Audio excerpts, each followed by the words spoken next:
Dan, 5 years of Dynamite. They celebrated tonight, and we got clips from the past. We can get into our thoughts on maybe some of them that would have been fun to add. But your take on kind of the overall vibe of the show, and then we'll get right into a few specifics. Yeah, I thought it was certainly appropriate. I like the fact that they, showed some of the greatest matches and segments. They had certainly it would have probably been poor to not bring up Brody Lee, and they did that at the right, I think, at about the right amount of focus there. I thought honestly, and I was going to open with this anyway, so we're kind of thinking on the same lines. I thought a statement from Tony Khan was missing. And I think that he sometimes feels like, well, we've got these people that negotiate in bad faith or deal about what he does with AEW in bad faith. And sometimes he responds to them inadvertently. And I think that might have been what happened here. Like, I thought it would have been completely appropriate for him to come out and say, hey, we have this new deal. We're committed. I think it would have been more than appropriate. I think it would have added to the show. And I think a lot of the longtime AEW fans wanted to hear that. And he elected to just stay completely in the background. And personally, I think that was a mistake. I was actually thinking a little bit the opposite, which is Tony Khan had like the willpower to not put himself on this show. But that said, he also was mentioned 2 or 3 times by, making matches and that kind of thing. When I say the opposite, I guess the opposite's not the word. I was sort of weirdly proud that he resisted doing it, but I also, had he done it, I would not have criticized him. So I'm sort of maybe in the middle zone here. I want to give him points for resisting, like making it about, quote, him.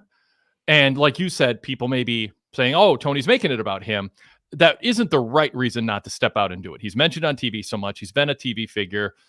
Yes, Excalibur delivered the news of the new multi-year deal that they signed with Warner Brothers Discovery. And he has been mocked, and I think deservedly so in some cases, for his big announcements. So if he has decided to withdraw himself as sort of the face of the brand for a while, I'm good with that. But if there was ever a time, like, I find myself literally sort of going back and forth on this because it's the 5-year celebration of Dynamite. They just signed a new TV deal. So, I mean, I can go either way, but I don't want him to feel, I don't think he should feel bad for not putting himself on TV. And I think he got some points for it from, whatever, ego-wise or not making it about him. But I want to stipulate, had he done it, I would have thought it was entirely appropriate. Okay, and let me reframe things a little bit. Somebody should have come out there and had a segment about, this is the biggest news AEW could have. Mm-hmm. And it's been something that we've been talking about for a good year, whether it was going to happen, how it was going to happen. Yep. I don't expect them to come out and give us the monetary details or this, that, and the other. But if they're going to be, they did mention they're going to be streaming on Max, but when Excalibur says something, he says 20 things during the course of a show. That's like what's going to be on Rampage Friday night. Now, could it have been Kenny Omega, maybe? I mean, they had him trying to be kind of the EVP. Christopher Daniels wouldn't have worked. I mean, they needed to find somebody with some gravitas. Jim Ross, maybe. Tony, maybe. Tony Schiavone. But I think that, honestly, given the way the thing has been run, it probably would have been best to come from Tony Khan. But somebody should have done it. They should have made a bigger deal out of it.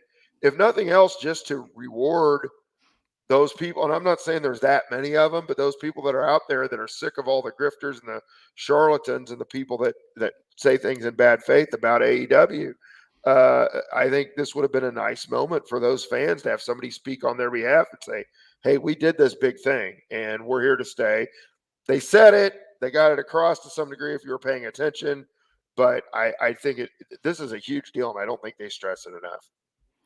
So a couple comments in the chat room about this very topic. So we'll introduce them here. Jason Roy says, why would TK need to make a statement? The average viewer doesn't care about TV deals. They acknowledged it plenty. Tony Khan doesn't translate well to TV. Also, Lady B says, surprised they didn't do a video package announcing the Max thing with here's where to see us in 2025. they may have aired a commercial during the show, and I may have missed it. So a couple perspectives there. I would have been okay, by the way, with a pre-recorded message from Tony Khan instead of something live. Just, and then he can kind of do a couple takes, or Renee can be there, whatever. Jim Ross can, if Jim Ross was there, apparently he wasn't, because they probably would have put him on TV if he was, which is kind of a bummer. But that's another topic. If Ross were there or Shivani, they could have just said, we got a big announcement, and you could have actually jazzed it up a little bit with, like a graphic for Max and kind of some bells and whistles to make it seem exciting, and say we're moving into another phase of AEW and a new way to distribute and find these shows. So spread the word to your friends who have cut the cord with cable. Buy a little goodwill with TBS and TNT, and tell them to come on back. There's good stuff on these channels, but if they're not, Max is a good place to find us too. Now, my hunch is we'll get that in December, a week or two leading up to it. And maybe they just don't want to confuse people by having them go to Max already by making too big of an ordeal out of it. But they did say it. So, it's out there.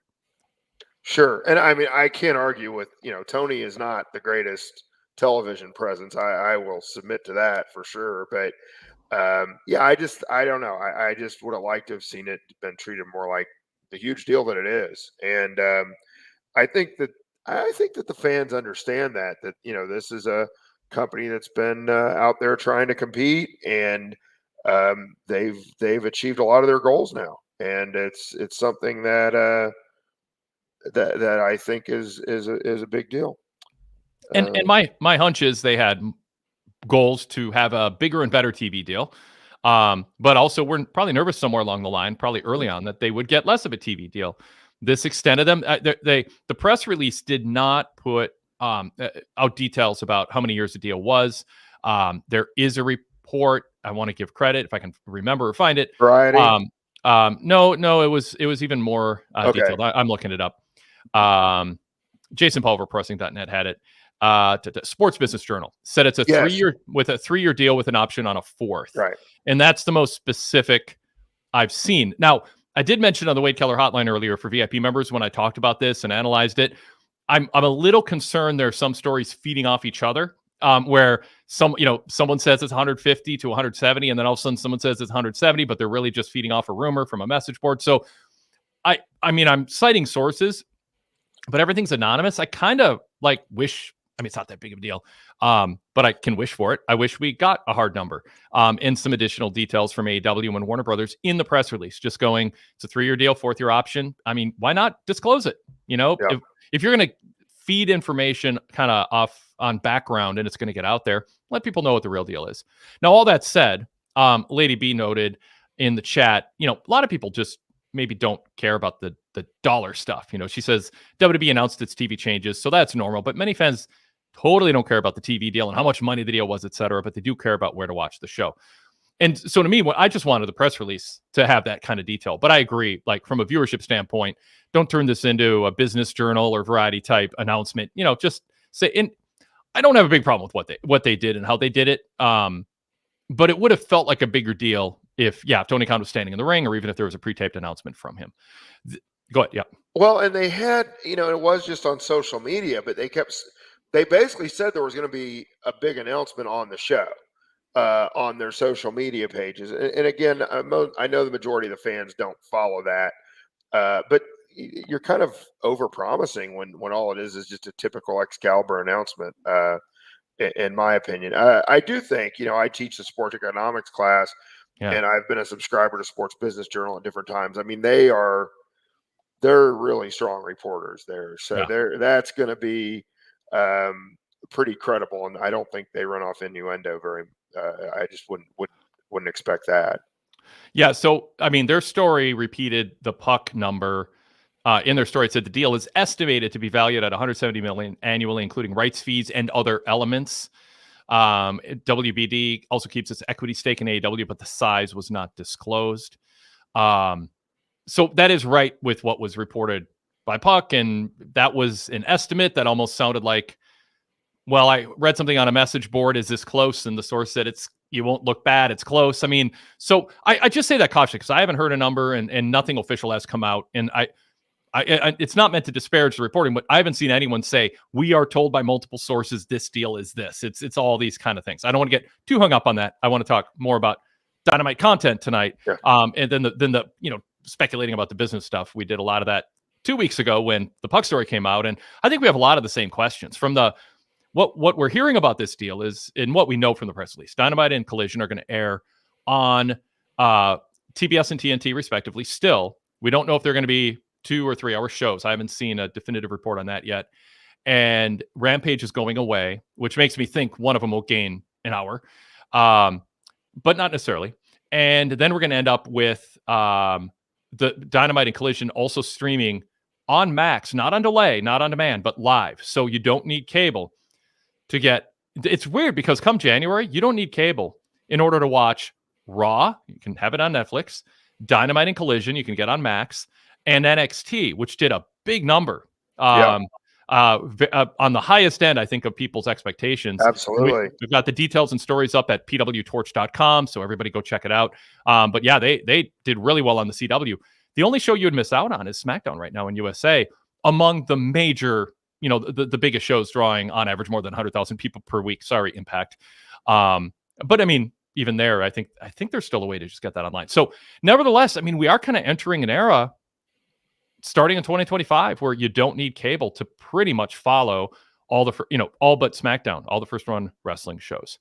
And that's all we know. There's rumors of Fox, nothing hinted at, nothing alluded to. Swerve Strickland says something, or rumors before that.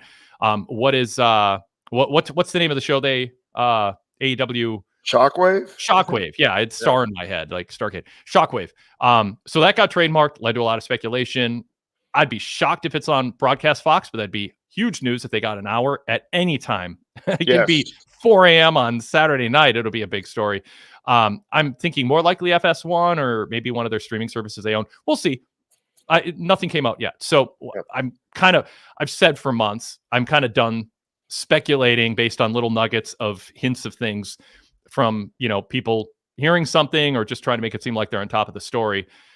With this person passed this person in the airport, let's turn that into news. It's been as you said, Dan, a year plus of a lot of speculating. And just real quick, Wade, because I'm looking at a little bit of the. I don't want people to misunderstand me in the chat. I didn't want them to do a press release type thing, but just say, hey, this is our 5th year. We're really proud to announce that we are going to be on Max, on TBS, on TNT for the foreseeable future. It doesn't even have to be a long announcement, but say, people have been worried about our future. We're here to stay.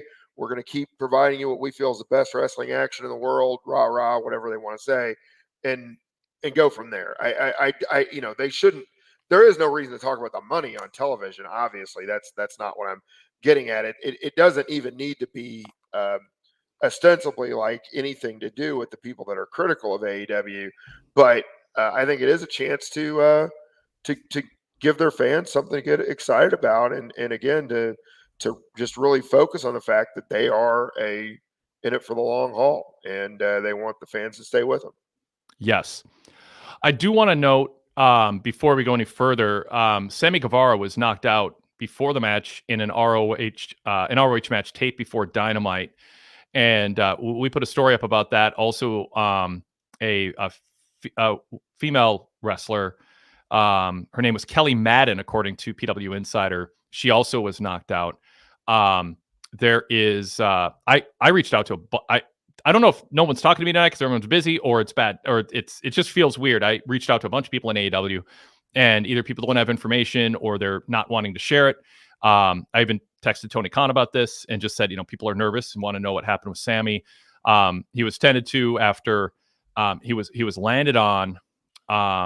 It was it appeared to be a head or neck injury. I'm reading my own report to remember the move. Oh, it was a cutter from Serpentico. And Sammy didn't get up. They called off the match. A couple of medics got in the ring, held him down, almost kind of like they were holding him down and comforting him. He was moving his legs back and forth, it appeared, based on someone who filmed the aftermath on and posted it on Twitter X. So that's good that he was moving. But the way his legs were moving kind of implied, pain. but it was a distant shot. I don't want to speculate beyond just me being up front. That's my observation of what I saw. but no updates on him. So we certainly hope he is okay. And also Kelly Madden, who Lady Frost landed on with a leg or knee.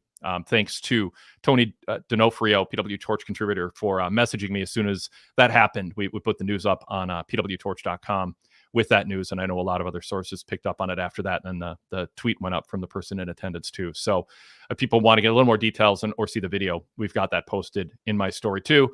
And injuries are part of wrestling, but 2 of them going into Dynamite when they go live, I think probably put a little damper on how good people felt. They're doing the angle with Taz, and they didn't bring up what happened before the show.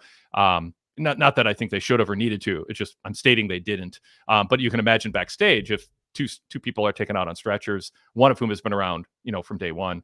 That might have dampened the mood a little bit. So if we hear anything, I'll report it as we go here. Hopefully we get some information even on background if AEW doesn't want to, disclose medical details in any official capacity until the wrestlers authorize it.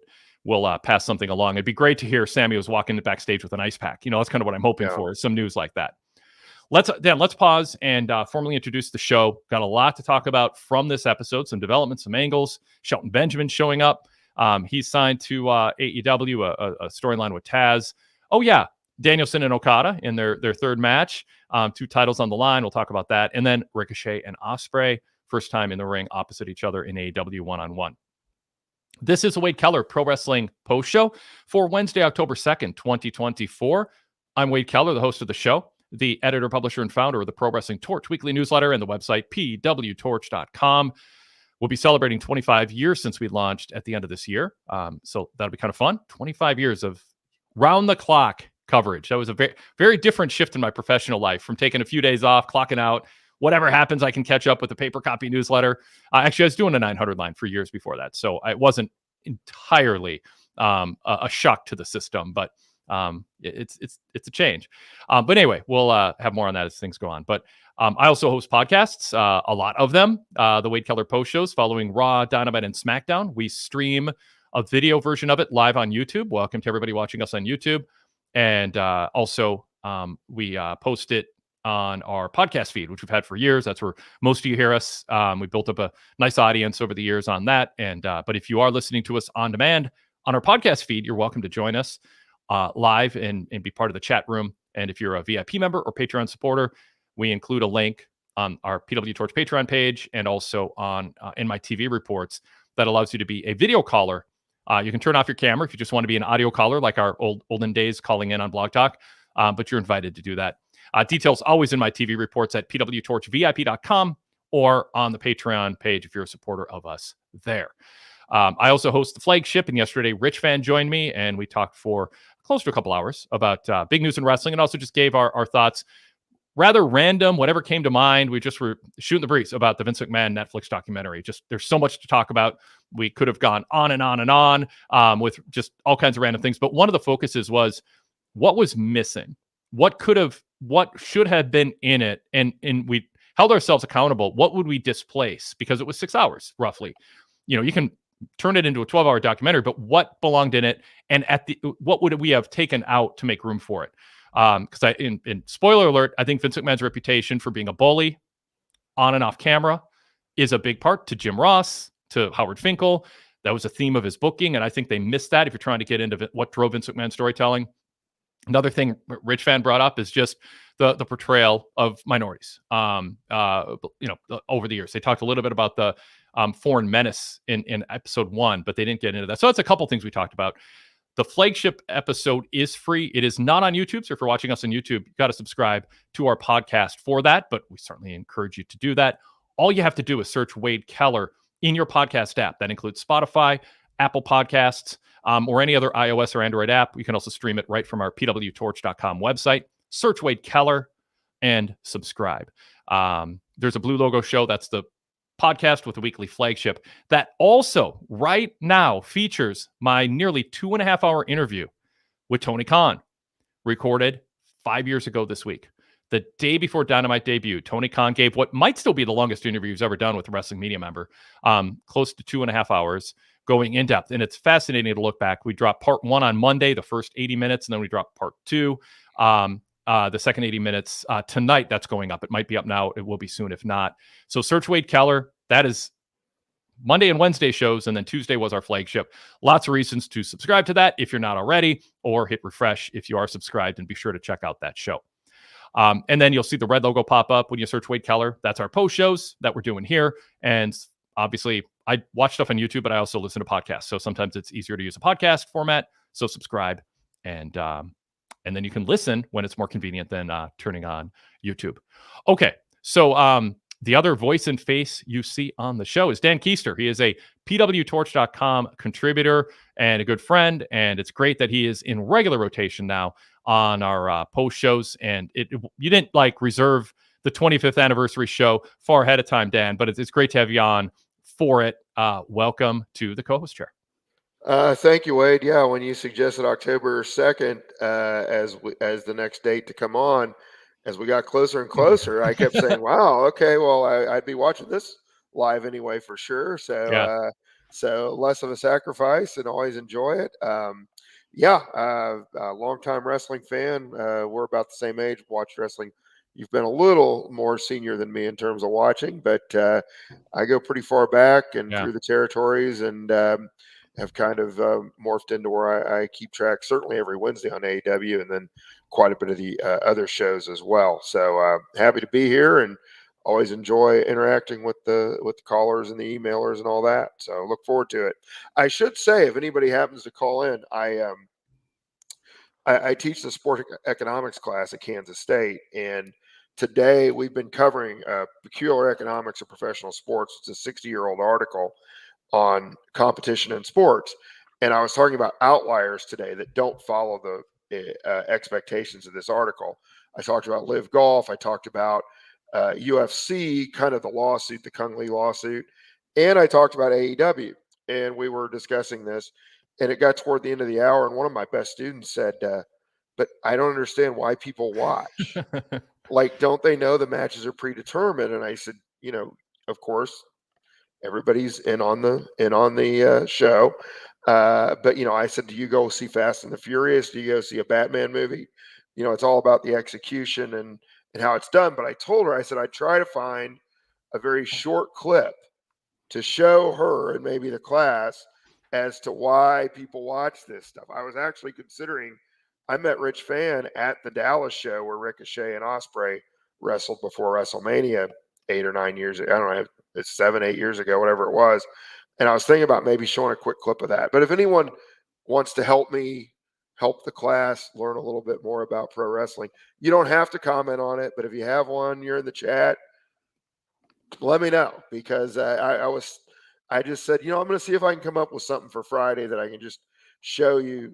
I was thinking about Ibushi Tanahashi, because I'm more of traditionally got into New Japan, but I don't want to sidetrack the show, but maybe the callers can help me out. Yeah, it's fascinating when people who don't follow wrestling ask like earnest questions, but you're just like, wow, we're still thinking about that. Like, there's movies on baseball. There's, Friday Night Lights was about football. It's like, why are you watching when the end of the football game and some of the episodes is scripted? It's like, I mean, pro wrestling is kind of its own thing because you have this live audience and everybody reacts as if it's real, and whatever. I mean, I get that it's a little bit different than all the examples we give, but it also should be sort of self-evident. There's pro wrestling has the history of denying that it was predetermined, so that plays into it a bit too. There's a little bit of scar tissue or baggage there, but with your college students, they weren't around for that. So right. I told her, I said, I'm old. When I first started watching, I pretty much knew what the deal was, but I was like 12, 13 years old, and I thought the blood was fake. Anyway, I could go into all that, but and then I realized it wasn't, and that I was a little unsure maybe at certain things in wrestling when I was a kid watching, but and I like that they played it straight. I always, to this day, I prefer they play it straight above all else. I don't need the winks and the nods, really. And so I mentioned that's my personal passion for it and what I enjoy. Yeah. By the way, Ramen Noodle says, I love hearing about Torch contributors' day job, a very diverse group. Yes, indeed. Yes, indeed. Very good. We got a super chat from Zach Barber. Thank you, Zach. We always are happy to see super chats. He says, could you imagine 5 years ago that we get that main event? That was the Okada Tony Khan signed great match. And then he added, Mox is definitely fighting for Shane McMahon, right? There's literally nobody else I can think of. So 2 talking points there. Dan, you have seen a lot of Okada matches. And you've seen a lot of Bryan Danielson matches. How was this? Talk about the style-wise, how it's different and similar and good or not good in your eyes compared to expectations, and obviously the build up to this happening for years, now happening for the third time. Yeah, I mean, I'd place it third out of the 3 matches in the trilogy. Not to say it wasn't very, very good, but I loved the first match, the Forbidden Door match in particular, until once again I'll bring it up. The feed popped out at the movie theater I was at for like 90 seconds before the match ended, so I didn't get to see the finish live. But it was high level Okada. He's still, the finish wasn't, it was not designed to be this. It was a TV finish. Yeah, it was a TV finish. So it's not. I'm not going to put it with the Tokyo Dome or with the Forbidden Door, but I did think it was arguably the best we've seen out of Okada since he's been in AEW. There was a lot of good action. They were building really nicely with it. I thought the 20-minute stuff was more distracting than helpful, and I thought Excalibur had no idea what he was talking about when he got confused, I think, and was saying how, I wrote down, I was like, what is he talking about? Like, he was saying something about, Danielson, he could win the title, or no, it was like Okada could win the title in the first 20 minutes, but then he couldn't. And then he realized he meant Danielson, and it just, both he and Tony, I thought, got a little bit sidetracked with that stipulation. Which, imagine if Jim Ross got it wrong, people would be all over him. Oh my God, yeah, really, and it was like, exactly. I mean, I think that sometimes the standards are unfair. So, I mean, I go back to watching Tully Blanchard lose in 22 minutes and keeping the TV title. I understand where they were going with it, but I thought the execution from an announcing perspective wasn't that good. And I mean, the Continental title has a 20-minute time limit. The world title has a 60-minute time limit. So for the first 20 minutes, if Danielson beats Okada, he wins the Continental title. Once you get past 20 minutes, Okada did not, it's get heel heat. He did not agree to extend the length of time his championship would be on the line. Bryan Danielson had no choice in the matter, but he was also happy to honor a 60-minute match. We wanted to give you this match, so we had to come up with a somewhat convoluted setup in order to accommodate Okada, insisting he not defend beyond 20 minutes. But Okada still wanted 40 extra minutes to win the world title. Put some heat on him, explain it. I don't think it was that complicated to do. So talk more about, you said it was a third of the 3. There was a lot of mat-based wrestling, and so that's going to work for some people and not for others. But then they were at ringside. Danielson takes a bump over the security railing about 10, 12 minutes in, fires back, goes after Okada. They hit some big spots, and kind of that was a point in the match where the pace picked up. They get back in the ring. Okada goes for Rainmaker. Danielson ducks. He hits his own Rainmaker for a near fall. A lot more back and forth action. Okada takes control, does his middle finger thing, and then, crowd boos, or ironically boos or cheers, whatever. They're kind of into it. People are chanting Okada during the ringside fight with Danielson, just people up close, because they're like, that's Okada in person. Yeah. He's royalty. But then, Pac and Claudio came to ringside, and Okada got distracted by them, kind of looked at him like, what are you guys doing here? This is my time to try to win a world title. That led to Danielson hitting a backslide and getting a 3 count. Okada gave them middle fingers, Pac and Claudio, and left. So he's a heel, upset with other heels. Right. And then that left Danielson in the ring vulnerable to the 2-on-1 attack. Moxley joined in. Yuta came out for the save. So a lot of stuff happened there. I say all that to kind of set the stage, but talk a little bit more about why it was the third match, and then go into a little bit more on the finish and what you think they're up to by having Okada be against Pac and Claudio and Moxley. And then to add another layer to it, because I can't not say it, as Zach points out, Yeah. there weren't Shane McMahon chants, by the way. It's a rumor. It's out there. They, showed the meeting with Tony Khan and Shane McMahon with that, oh my God, there's a camera here, which is so, contrived. But, Yeah. and they're seeing each other by crossing paths in airports and stuff. So the crowd wasn't chanting Shane O'Mac or we want Shane or, whatever. But your thoughts on that as a possibility. Yeah. So Dan, well, they kind of kept that Shane thing going, because wasn't he with the Young Bucks recently in a photo as well? Yeah, they randomly bumped into each other at the airport. I will say, Mox said it's not about me. Yeah. And then Excalibur, not quite in a Bobby Heenan moment, saying Hulk Hogan, whose side is he on? Where it's like his whole career's been on one side. Why would you even cross your mind? But Excalibur said, who is he representing then? It was something like that. Yeah. Not an illogical question, but to bring it up the way he did with the wording and inflection sort of implied, yeah, folks, this is a mystery. There's a mystery person, and that's going to fuel more Shane talk. So Dan, I know I threw a lot at you. Just I'll see where I can remember to answer. But the thing is like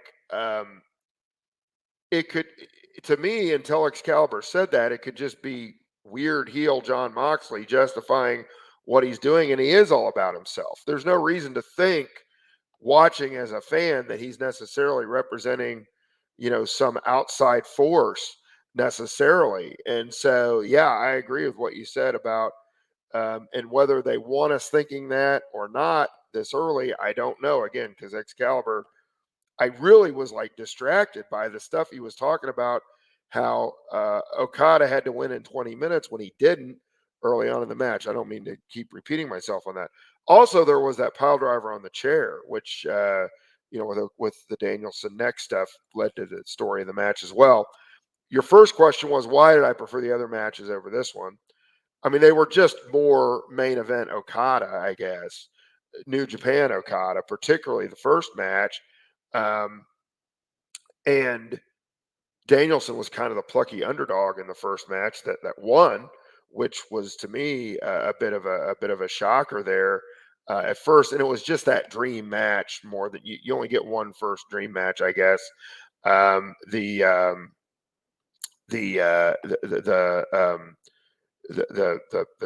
Christmas of that wrestling, the power of that wrestling, just again kind of more of a New Japan feel to it. I don't even know how to put my Okada is goofing around a little bit with the throwing the birds up and doing things like that.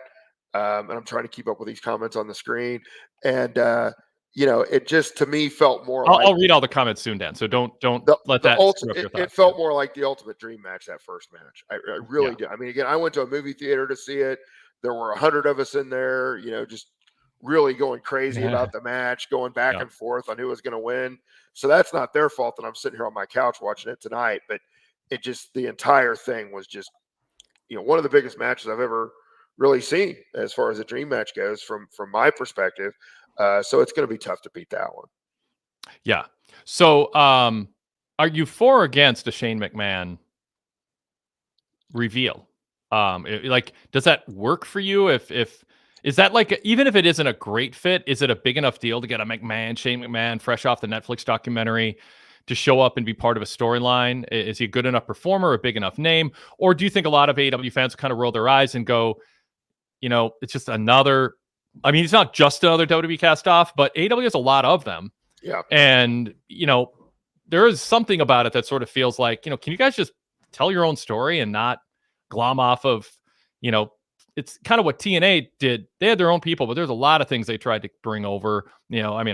Trying to recreate the Brett Scrooge. I mean, it's just stuff like that. Yeah. It's like, create your own history, I think, is what AEW fans mostly want. But I mean, to play the other side of it, Dan, Shane McMahon showing up in AEW would get headlines, would get news, it would pop a rating. Shane isn't a bad performer. So, he's not great, but anyway, your thoughts. I tell my students this, and I'm gonna give the answer I tell them is okay more often than we're willing to do it. I really don't know. I'm really undecided on this. I lean slightly against it, because of the reasons you mentioned, that it just seems unnecessary and a little bit derivative of obviously, I mean, bringing in a McMahon is derivative of WWE, or no offense to him, but he obviously has his entire career been treated like a big deal because of who he's related to. No, because he's so talented. He's done some good things, but I mean, Yeah, I could never get over the fake Van Daminators or Van Terminators. That annoyed me from day one, and so I go way back on that. So I wouldn't do it if I had to make a choice. Thank you, Zach. Zach Barber I says, see for a that minute, one, yeah. Wade complimented Shane and immediately took it away.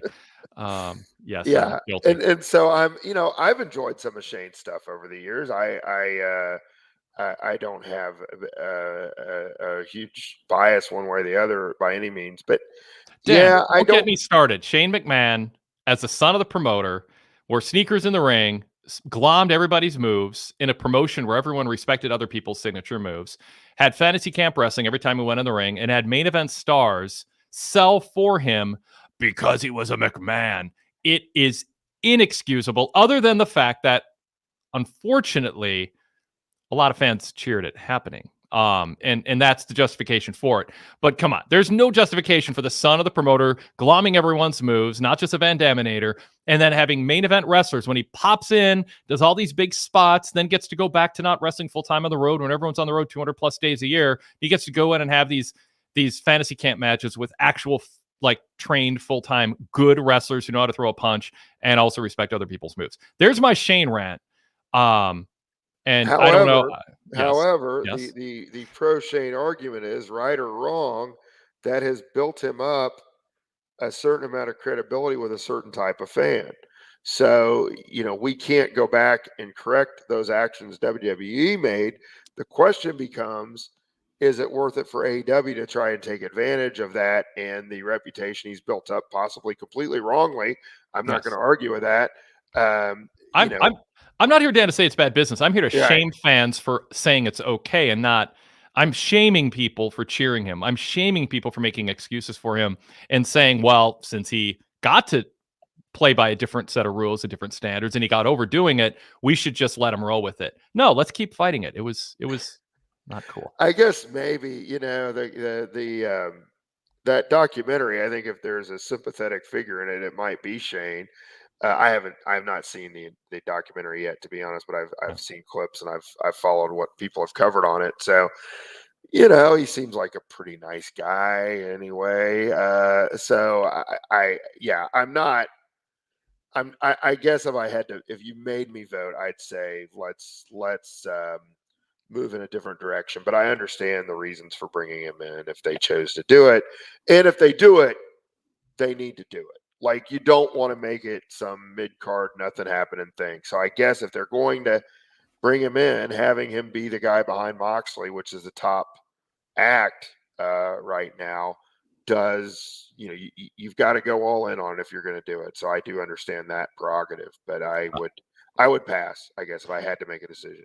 Yeah. King of Strong Style says, can you really be the alternative if you bring in Shane? Can you That's be a good the question. alternative? No, that's a real question. Is it like Vince bringing in Bischoff? You just do it if you can. I mean, well, I was going to say, if Vern Gagne could have done something, back in the day to bring one of WWE's, I don't know, it wouldn't be Shane, but they got Hulk Hogan back or whatever. Vince out of business. Bring him in. Yeah. I mean, like, of course they would do it because it would garner interest. And I guess my finger is not on the pulse of enough of the kind of serious fan, but not the people I interact with. I think there might be a subset of people where this is a really big deal to them, and I don't want to underestimate that and be wrong in my analysis. So I really don't know what kind of impact he would have after the first week or two, and that's the question they have to figure out.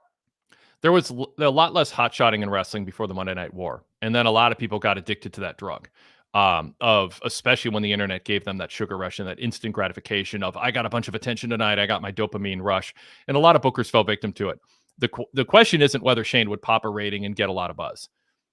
The question is, does it unravel even more, as King of Strong Style in the chat pointed out, this idea that AEW's, and as I posited the question, are you forming your own history or are you trying to glom off of as a challenger brand someone else's. And there is, I think, a risk of further damage to the brand if you go, yeah, we're just I mean, if it's Shelton Benjamin, whoever, we're gonna MVP anyone who's available and cut, almost anybody, we're gonna bring them in, without due diligence sometimes, and then you end up paying a price. There's people with attitude issues, fitness issues, kind of phoning it in issues, and it's like, oh, but we can have them debut on our show, and I've been right about every single one of them, even if I couldn't disclose exactly what I heard about them in WWE, but it came to fruition. These people who keep getting signed, not everybody, there's been some good signings, of course, and I wasn't critical of those, but signing anybody, and it's like, Tony, due diligence, and, when people are talking about Bray Wyatt, I was like, do due diligence, and now it's come out in the documentary. He was off in La La Land, I mean, so my point is like, pick your spots and understand it better be good. And it should be more than that short-term sugar rush, dopamine rush that's plagued wrestling for 25 plus years since everything became about a ratings battle. And then people grew up on that and thought that's pro wrestling. It's all about surprises instead of just fundamentally sound, create your universe, make titles matter, get people invested in somebody winning or losing, have wrestlers that people relate to in a positive or negative way, who they want to see wrestle, who then can have good matches and tell good stories in the ring that leads to another chapter in an ongoing, never-ending story. That's what draws money, not a quick pop. Now, I'm not saying categorically Shane is in the bottom tier of chances you take, because that is a big sugar rush. That's a big buzz generator. I just don't think because it would generate a buzz that necessarily means you say yes. And I'm not saying you're saying that, but for people who say you'd be crazy not to get it, well, how does that help you 6 months later? And is Shane going to play ball in the right way? Does he follow the product enough? Is it a bad fit for Moxley's brand after he, do you end up telling a story that's too WWE-like, where it's all about Shane and his dad instead of about whatever AEW's original mission statement was? Dan? I don't see Shane McMahon and John Moxley as this natural fit by any means. When I think back to the struggles Moxley had in WWE with Brock Lesnar and with some of the other things that went down with that kind of hierarchical attitude that people in WWE had. And the other thing you have to think about is, and I think people forget about this, is there's only so much time at the top. There's only so much TV time. Yep. They brought Jay White back tonight. The guy could be the number one guy in the company. I'm going to stick with that forever until they prove me wrong. And they've not given him the shot. And the interaction he had with Juice was great, and he's fine. They haven't treated him the way they should have, but he's a star. And the guy can still be the number one guy in the company. And hell, I'd probably, it wouldn't really make sense, but I might have him be the guy running Moxley before Shane McMahon, because he's not going to drop the ball, and he's going to be all in, and he's going to push the right narrative. I do like the Moxley, Claudio, Pac combination for sure, and Marina as it is. And I don't know that they need anybody else. Let me read a quote from the press release today that they sent me in all the media. The headline was, Warner Brothers Discovery and All Elite Wrestling to establish new era of professional wrestling with multi-year, multi-platform media rights renewal. The quote from Kathleen Finch, the chairman and CEO of US Networks WBD, says, in part, we are focused on creating fresh and authentic experiences for AEW's passionate and engaged fan base, while also introducing them to our growing lineup of high-action sports and entertainment at TNT and beyond.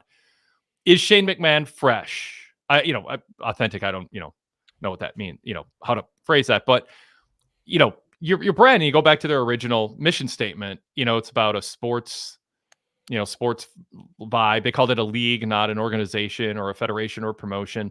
And they moved away from that. They've, quote, diversified the product. It's the always ominous, a little something for everyone approach that, a lot of secondary companies that struggle. Well, I'd say a lot, but TNA is an example of it. ROH had an identity. ECW had an identity. AEW is more in the TNA category of, hey, Jeff Jarrett wants to come in. That'd be cool. And Jeff's, overperformed expectations, but it doesn't change the category that he's in. And it of somebody who, anyway. So that, it's not like a gotcha quote, but like, you want to do fresh stuff. You're trying to innovate. And now you're saying, yeah, we're going to go for the Papa Shane. So I don't know. I'm a little worried about whether, it's a new era if you're just going to try to play off of the McMahon storyline. I say all this full of skepticism and caution. I'm not saying I'd say no to the idea either, full disclosure. I mean, I'm really not, but I think there's warning signs there. And I think you have to really decide, is that what you want to do? And then if you do it, maybe you overcompensate in other ways to say, but we're going to stay away from other things. Even if MVP is a good talker, is an offshoot of Hurt Business, calling it Hurt Syndicate, is that the right way to go? Again, at the expense with the TV time they have, it displaces something else. Exactly. There's an opportunity cost there. And I will say MVP's appearances on the camera have been good. He has done a nice job. His interaction with Prince Nana has been interesting. They brought in Sheldon Benjamin tonight. I don't see it. I don't understand it really myself.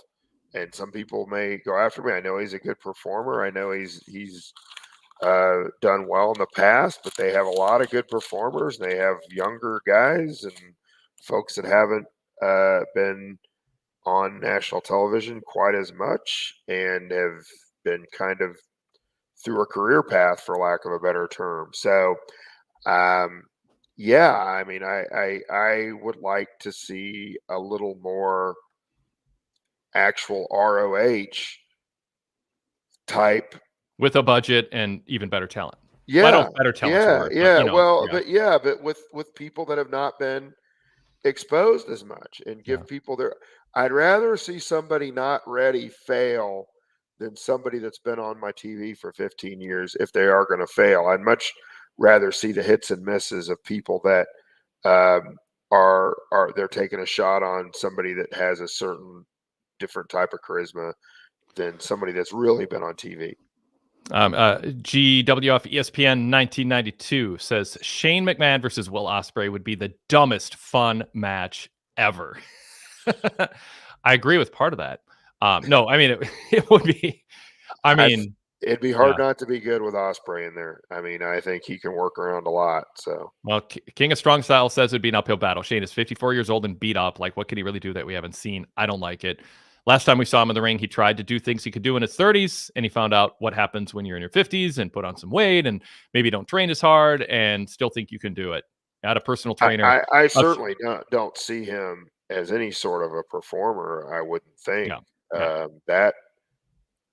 Goodness, I mean, I didn't know he was quite that old, but that's. I don't want to I have a birthday here in a few weeks, and I guess I'm 1 year behind, 2 years behind. It's, gosh, about 15 years ago, I saw a personal trainer, and he was just like, a lot of people come in here with thinking they're going to be able to attack the weights after 10 years away or 15 years away the way they did when they were in college or in their 20s. And he's like, I am here to let them know, here's what you can do if you want to avoid the most common things that cause injuries. Someone needed to have a talk with Shane about that when he got in the ring. And that was not, but you can imagine Shane wants to have a moment where that isn't the last people see of him trying to be athletic. And it's not going to happen under Paul Levesque and Stephanie McMahon's watch, probably. That is a splintered family. I don't know the degree of Shane and Stephanie, but it's not great. It's not as bad as Stephanie and Vince probably, but okay.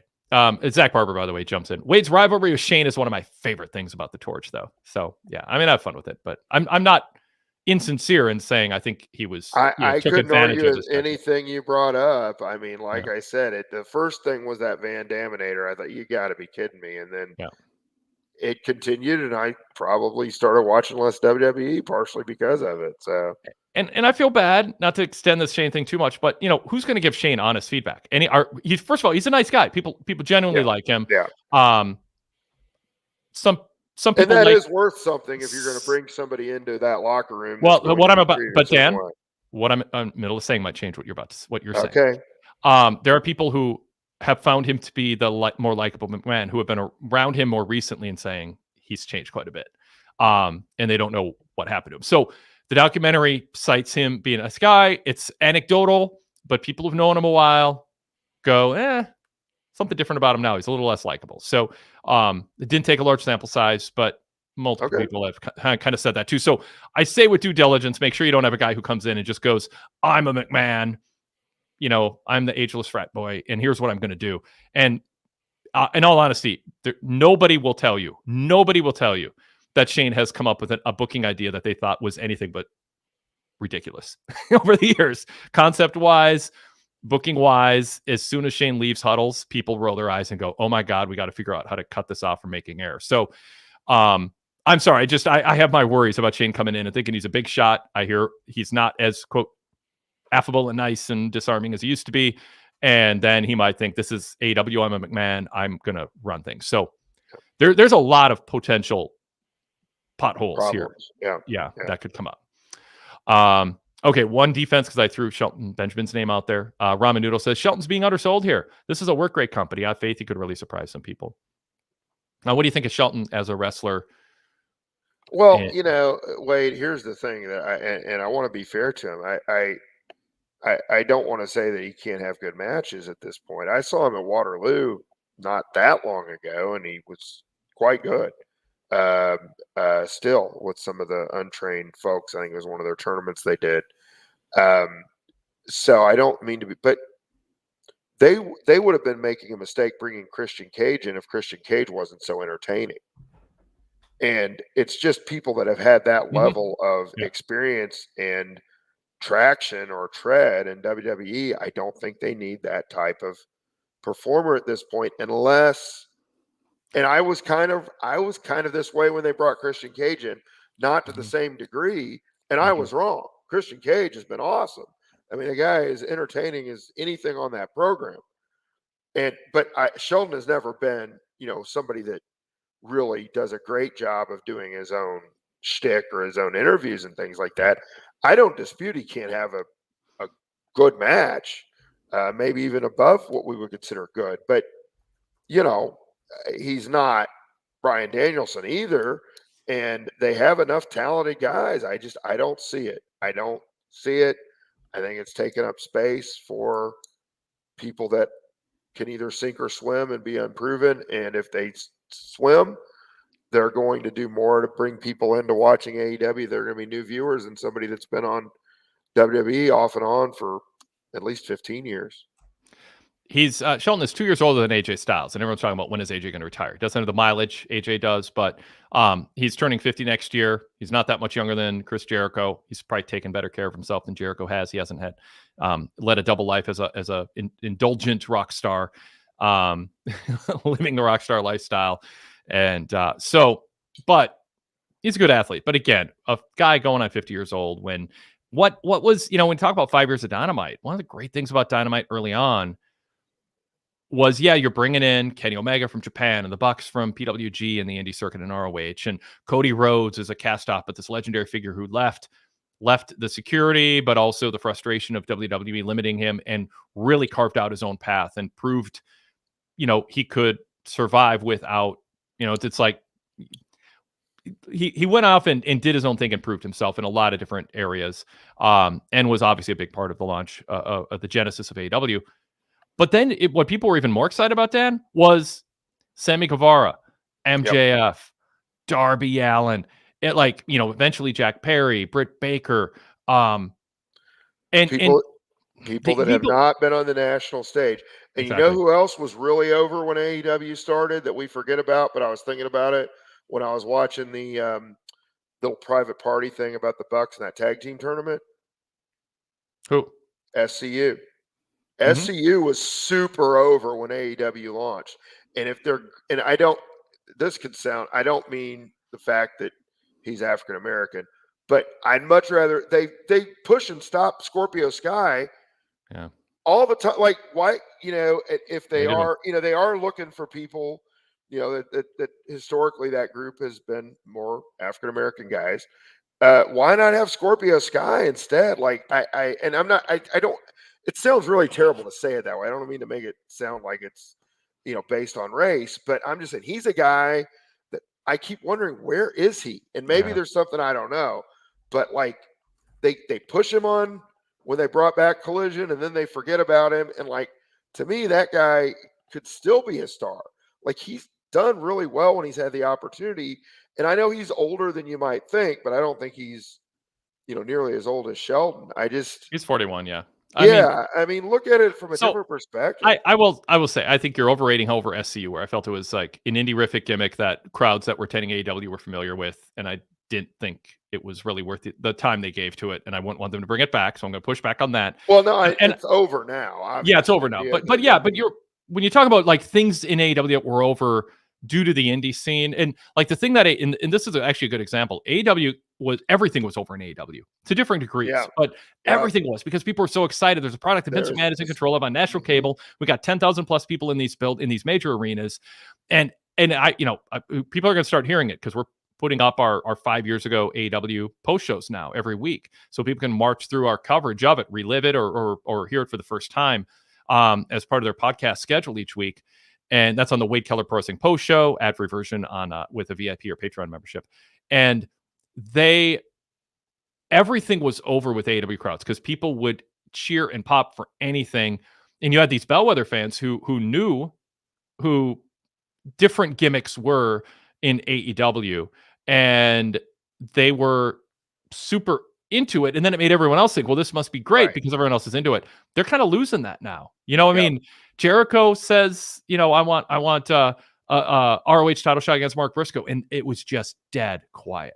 It was awkwardly. It was like a moment of silence for something. Like, that's. I mean, it's all kinds of. They're just things aren't as over. I want to go full circle. I don't think Scorpio. I think Scorpio Sky. It's weird that I don't know if he's getting injured constantly or what. It is weird the setbacks with him. But I don't know that he was ever going to be a breakout star beyond. I mean, I think he was sort of the 3-star specialist at peak, and personality wise, there was something there, but it felt mid-card to me, to be honest. I guess when I was at the original All In, and I know you were there too, that SU was so over, and going to the cards, the matches themselves, and I know that's a unique crowd, but they were, and I thought it was fine that they won the tag team titles even at the beginning, right? And I felt like they kind of added perceived depth to the tag team division. And I don't mean to say I want, that I look at Scorpio Sky the way I look at Jay White, but if they're going to have this faction, I think he'd be a better choice than Sheldon, I guess, is my point. That as a contrast, I think that's fair to say. Yeah, 8 years younger and homegrown guy. And he's not been overexposed. I mean, to me, Sheldon Benjamin's been overexposed. I don't mean to be I don't think he's a bad performer by any means, but I don't like you're bringing in guys that have been on WWE for so long, and I don't think too many original AEW fans want to see that. So we left a lot on the table to talk about, and I know I'm going to get lectured from Rude Dog soon about taking so long to get to him, but I'm going to make him wait a little bit longer, but only a little bit, because I want to read this comment, and we're actually going to take another caller first, Rude Dog. But Scorpio is 2024 Shelton. He can wrestle, but zero personality, and I'm black, just in case I get accused of race comms. LOL. And then Ramen Noodle says Scorpio seems soft, not a great fit for Hurt Syndicate, in my opinion. Nah, I think he fits. I disagree with that a bit. Zach Barber says, as far as zero pop for Jericho calling out Mark Briscoe. Wait, let's be fair. It's Jericho. The gimmick is a raging dumpster fire. So I still like my guy there. Now I'm forgetting his nickname now, but I always get a kick out of. Yeah, sorry. It'll come to you. The way it works is as soon as you stop. He didn't have a big line tonight. But Oh, Bad Apple Keith. Brian Keith. Yeah, there you go. He makes the most. Yeah, he's awesome. Tonight wasn't his night, but usually he hits a home run and limited opportunities. Big excitement here, Wade. I don't know if you hate on the Royals or not. I'm a Cardinal fan, as you know, but people are quite excited about the Royals today. So kudos to them. I root for them over any team except the Cardinals. After the Twins' historic collapse from being like 80 games ahead of above 500. It was more Detroit than Kansas City that passed them. I mean, they both did, I guess. Yeah, but I mean from me as a baseball fan, I'm just like, Twins were going to make it had a 97% chance to make the playoffs on August 15th, and then they like went like 5 for 80 in the next month. I mean, the Royals were doing that too. Like they were way up there and they lost 7 in a row, but now they kind of caught their bottom and now they swept the Orioles. So I'm just You saying know, you're not making me feel any better as a Twins. I apologize, but aren't the Vikings undefeated? That's it's totally making up for it. I got to There admit, you go. yes, There and you ranked go. number 1 or number 2 in all the power, or number 2 in all the power Chiefs rankings. So Vikings in the Super Bowl, and we can talk some I would smack on love here. that. I would love that. Would be and yeah. I will be co-hosting the Wednesday before the Super Bowl when it's Chiefs versus Vikings, and your fans will be like, "Why are they not talking about wrestling at all?" Three of the Okay. three of the final 4 in the NFC are going to be Green Bay, Detroit, Minnesota, and then it's just is Tampa Bay or I don't know who's. I mean, right now that's the way it looks because Green Bay played us tough And in the second Todd half. Martin's talking some trash too now Yeah. with Washington. Well, So. I thought you were going to say because Cousins is his old buddy Cousins is doing well in Atlanta. You know what? Cousins- I would love storyline wise. I want We'll get back to Dynamite in a second. There's a lot to talk about.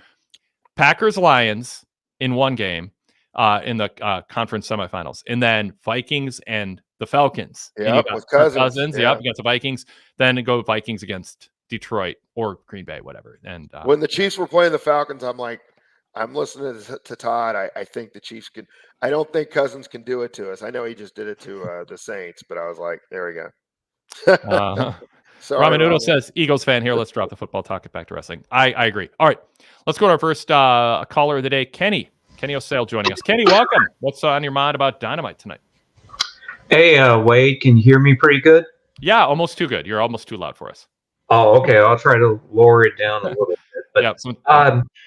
You guys kind of pretty much summed up everything that I was feeling about the show. In fact, I'll go even farther in feeling like it was a time warp to WWE 2019 as far as the crowd atmosphere, especially with some of these matches. And to me, it just felt like this was a rush show to get to Title Tuesday in regards to all the other angles that they were trying to provide. And I just felt like the crowd was so flat, especially in Pittsburgh, which, as you probably know, is a great wrestling town with a lot of history, with Bruno Sammartino and so forth.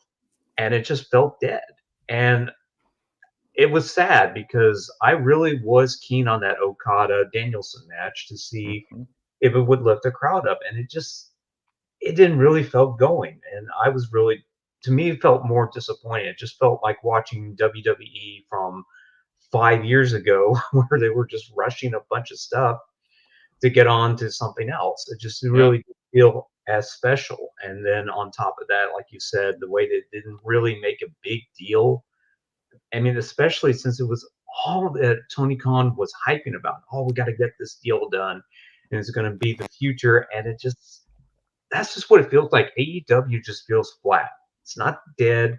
It's not growing. It's just there. It's just so Kenny, we have pushback from Zach Barber, who says the crowd seemed to do everything but Jericho. Seriously, I don't know what crowd he's talking about. So Dan, what did you think of the crowd? Because I'm kind of leaning towards Kenny. Again, I'm maybe it's unfair because I'm looking at this anniversary show and thinking about where AEW was in those early months, right? And it was so. I mean, as people listen to the 5 years ago post shows, I talked about how they're the MVP of the company because no matter how mediocre a match or a character or an angle was, the crowd was into it and they elevated the good stuff to very good, the very good stuff to excellent, and the bad stuff, it made it seem like, well, who's going to question this? The crowd's into it. To tell the history before I forget, the thing that really hurt them was that horrible Dark Order segment where they were punching the mat 5 feet from the people's faces, and then people are like, my gosh, we can't cheer for this. Like, I think people started saying, well, okay. Before that, the crowd loved everything. And I felt like after that week, people are like, maybe we should be a little more critical of this because that was some real crap. That's how Tony felt. Yeah. Well, and they shouldn't have hired the local extras, I guess, for that. And I want to just address one other thing Kenny said, because I talked about this before.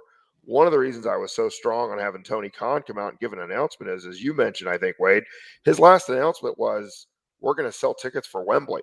Like, it was so terrible. Yeah. It's like he had a chance to save a little face and give a real announcement. And again, on social media, they said they were going to, and then they didn't. I thought that the crowd was not great. I really thought it stood out. And I saw some people on Twitter saying that this was a good reaction. I thought Britt Baker didn't get I didn't either. When she came out the first time they were in Pittsburgh, I would have just had her do a squash match. I think it might have worked better for 3 minutes and let her, go Pittsburgh, terrible towel, blah, blah, blah, because the crowd was supportive of her when she came out, but it stood out to me that the crowd was pretty flat, and that was not a bad match. I mean, Serena Deeb is very good, and I felt like Britt was trying to get a little credibility back after the Mercedes match. Yeah, I mean, it was surprising to me that they didn't respond more, and I think had she been in and out of there 3 or 4 minutes, then it would have sounded a lot better, my opinion.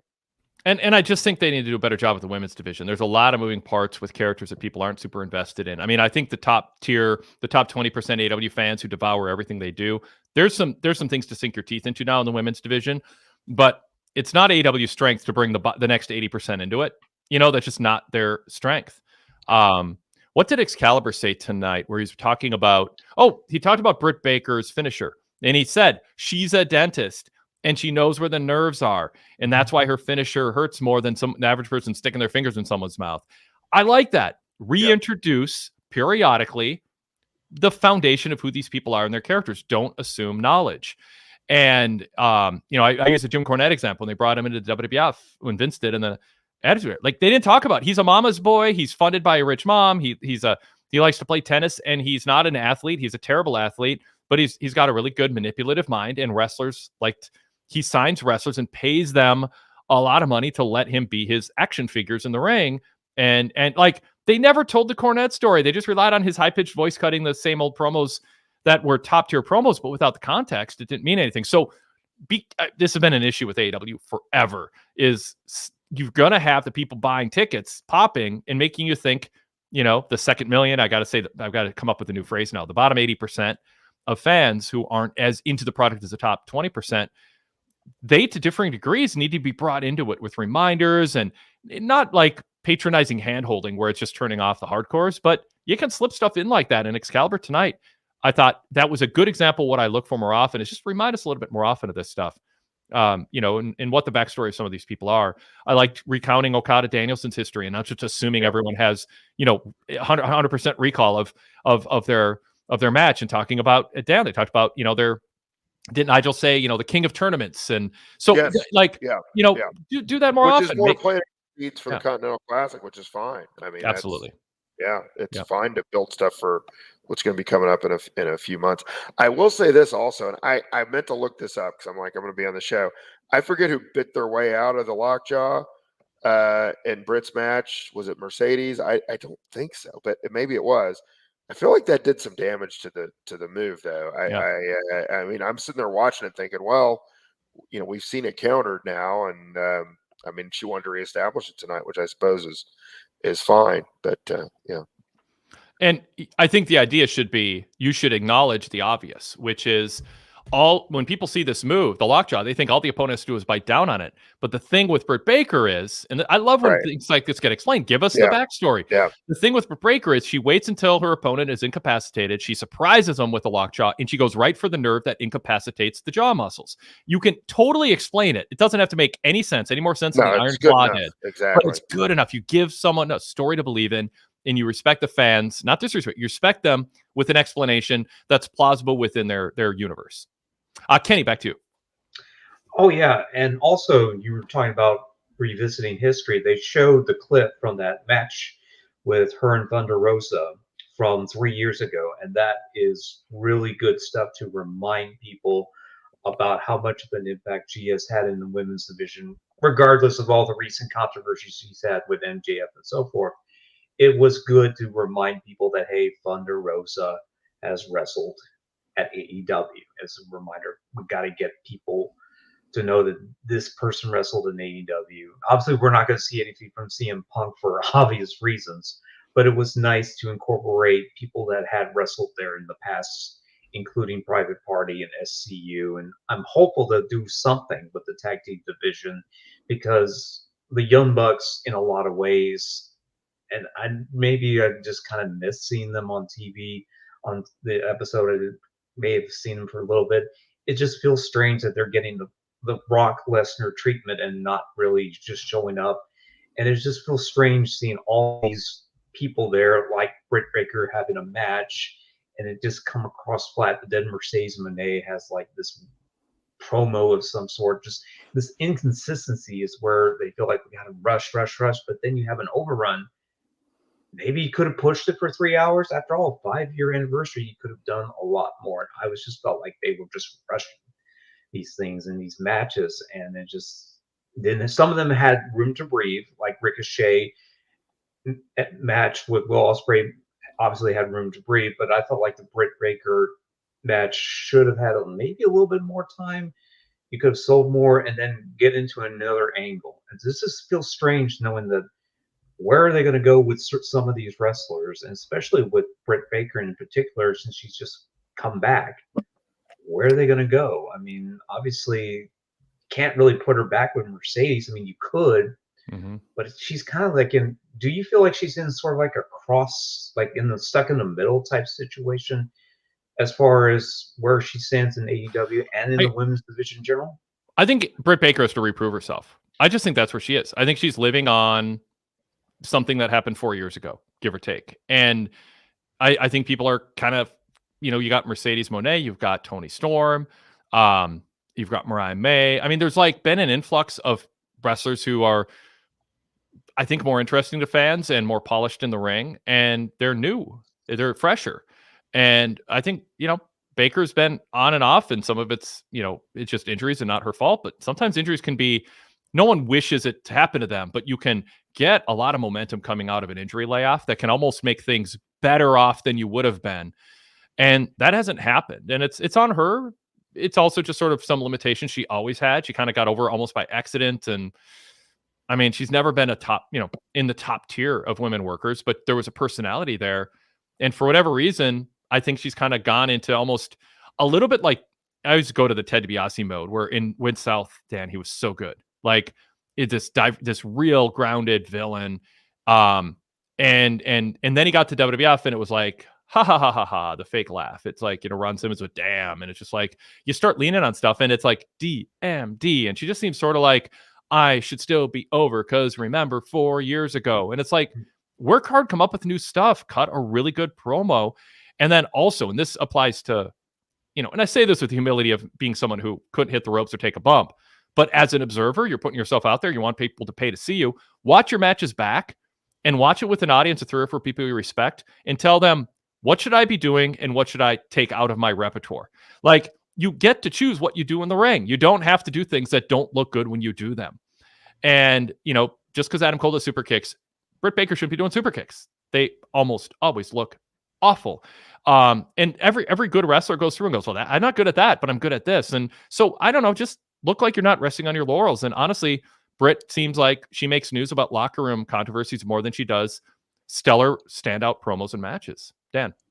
I think she should be pushing for her own talk show again, like she had with Reba there for a while. Yeah. Even if it's on Rampage, if they don't think it's enough to put it on Collision or Dynamite, I mean, people are down on her in the chat. And I understand why. But she was really good in that talk show format with Reba when they had that thing, Rebel, when they had that thing going. And I think it's not like you don't like completely lose a personality. I mean, the stuff she was doing with Tony, the stuff she did 4 years ago, as Wade mentioned, I mean, it got her over for a reason. Like, she was really good at that. And it may be time to go back to the drawing board and think outside the box. And, again, I would imagine they would give her that time on Rampage if she said, this is what I want to do, because, it's just filler anyway. And, that they should use that more often as a proving ground for stuff that might or might not work, if you ask me. And they don't have that much more time to do it on Rampage, apparently. So I would suggest something like that. I want to get back to Britt in a minute and then throw back to Kenny, but I did just get an update from AEW on Sammy Guevara. And so breaking news here, and it's good news, but it's a very, very good source. Sammy looked better after some time went by. But it was, people were definitely scared at first. But the last time this person saw him, you would not have known he was stretchered. Right. So, so in terms of a career-ending injury, or is in the hospital and he's ICU, whatever people might, people who are fans of his or whatever, just are worried about a fellow human being. That's very good news because it was obviously a scary scene, what was described and what was shown on Twitter X. So very good source who saw him in person said he's looking fine. So it doesn't mean he's not going to miss. I don't know anything beyond that. So he might need to miss ring time. There, maybe he's walking around with a broken collarbone, but he's moving around and you wouldn't know he got stretchered in. But it sounds like there was some real legit worry early on. So that's my break. I've been looking down at my phone constantly because I sent text to a ton of people in AEW I have contact with, and finally got word back from someone who definitely would know. Okay. So I want a couple comments from the chat room on Britt Baker. And then I'll throw it back to Kenny. Ramanudo says, one match Britt, her strength was her aura, and that's all been stripped away. It's almost like she's being punished, almost like nobody wants to work with her. Standard Deviation in the chat says, I think Britt's ongoing backstage drama has eroded a certain buffer that's protected her popularity despite her consistently mediocre performance in matches. JC Scooby says simply, Britt is yesterday's news. And more broadly, King of Strong Cell says, I like the women a lot. Tons of great people. The problem is the booking is all over the place. Lady B adds, she doesn't seem happy. I wonder if all the personal stuff is getting in the way for Britt, but I wish her all the best. So I think those are the ones that oh, and then actually King of Strong Style added, Britt just isn't a good wrestler, and I think that's fair to say now. So anyway, yeah, I just want to get the chat room comments in there. I think those are fair observations. Kenny, back to you. You can follow up on that or bring something else up if you'd like. No, I think you kind of summed up that part well. And someone that put a really good super chat and talked about the fact that we really didn't get to see anything from MJF or Omega. And you just see it right there. No Swerve, no Copeland, no Tony, of all things. It just feels like it just lacked the star power, especially with the 5-year anniversary. I really was disappointed in that. But other than that, I mean, for what it was a decent show from a wrestling perspective, but I just wish that they would just slow down. And now that they got this deal done, that's what I'm hoping for, is they slow down, take their time, and with that Collision and Dynamite being around, let's put people in different places. Let's get ROH really going and really put some mileage onto that, especially with Jericho now challenging Mark Briscoe. That's what I want to really see more out of this, is that we get more detail on that. But overall, not a great show, not a bad show, just right smack dab in the middle, I thought. But anyway, I'm going to let you guys go. You're doing great. You kind of covered a lot of the things that I really was kind of hoping you would cover. And go Dodgers. Thanks, Kenny. Thank you for calling. Good to see you and talk to you. Appreciate it. All right. Call again, please. Yep. So I'll read the full Lady B super chat. Thank you, Lady B. That's a great comment. Not only generous, but a really strong comment. Yeah. So Lady B says, did the show lack big stars? I expected a cocky MJF promo from the Happy Gilmore set or an Omega hype video saying, I'm coming back. No Swerve, no Adam Copeland, no Tony Storm. Even short videos could have added value. So Zach Barber says, so wait, Danielson, Ospreay, and Okada aren't stars? It's not the point. What Lady B is saying is I mean, I guess, did the show lack big stars? It was question mark. No, it had some big stars, Dan, but I totally was surprised we didn't have MJF cutting a heel promo going 5 years of AEW and I'm not there. You know why I'm not there? Because I've become a bigger star and I don't need to be everywhere and whatever. I mean, whatever. I don't need to cut his promo for him, but do some heel promo. And yeah, Adam Copeland just going, hey, everybody. I know you guys have been talking about me, wondering how I'm doing. I'm eager to get back, hopefully in 2025.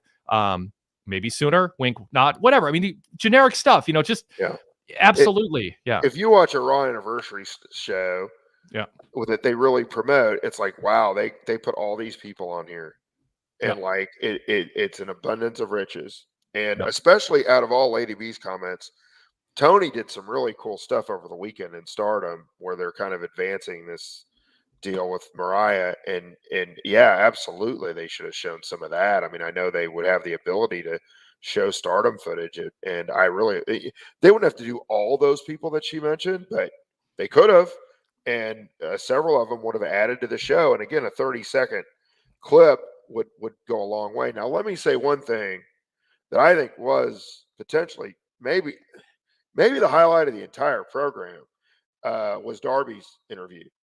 And I really like that. And I just, I'm with you. you Yep. know, that at least if they're going to show one, that was a home run. And we talked a few months ago, and I put Darby in my list of top people to build around. I think 6 months ago, we could go back and revisit all I said. Most of them are near the top. I know I had Jay White on there still, and of course he's been hurt, but that was fantastic. And I still don't like the dumb babyface losing their world title shot, even if he was a protege of Sting.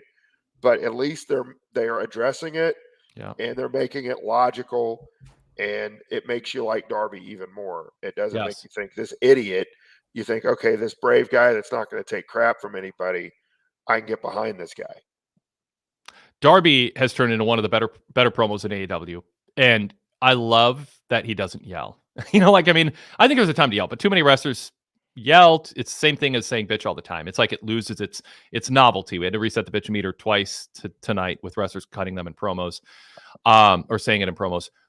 Darby is as authentic a wrestling character as exists, and that story is so Darby. It's so relatable. I'm sitting on a bus. There's bullies. He's a little guy. They're spitting on him, and he turns around, and one of them's got a switchblade and says, "What are you going to do?" And Darby goes, "I guess I'm going to get knifed. I guess I'm going to get stabbed tonight." And then he goes for him, and then it gets broken up right away. I don't know if it's a true story or not.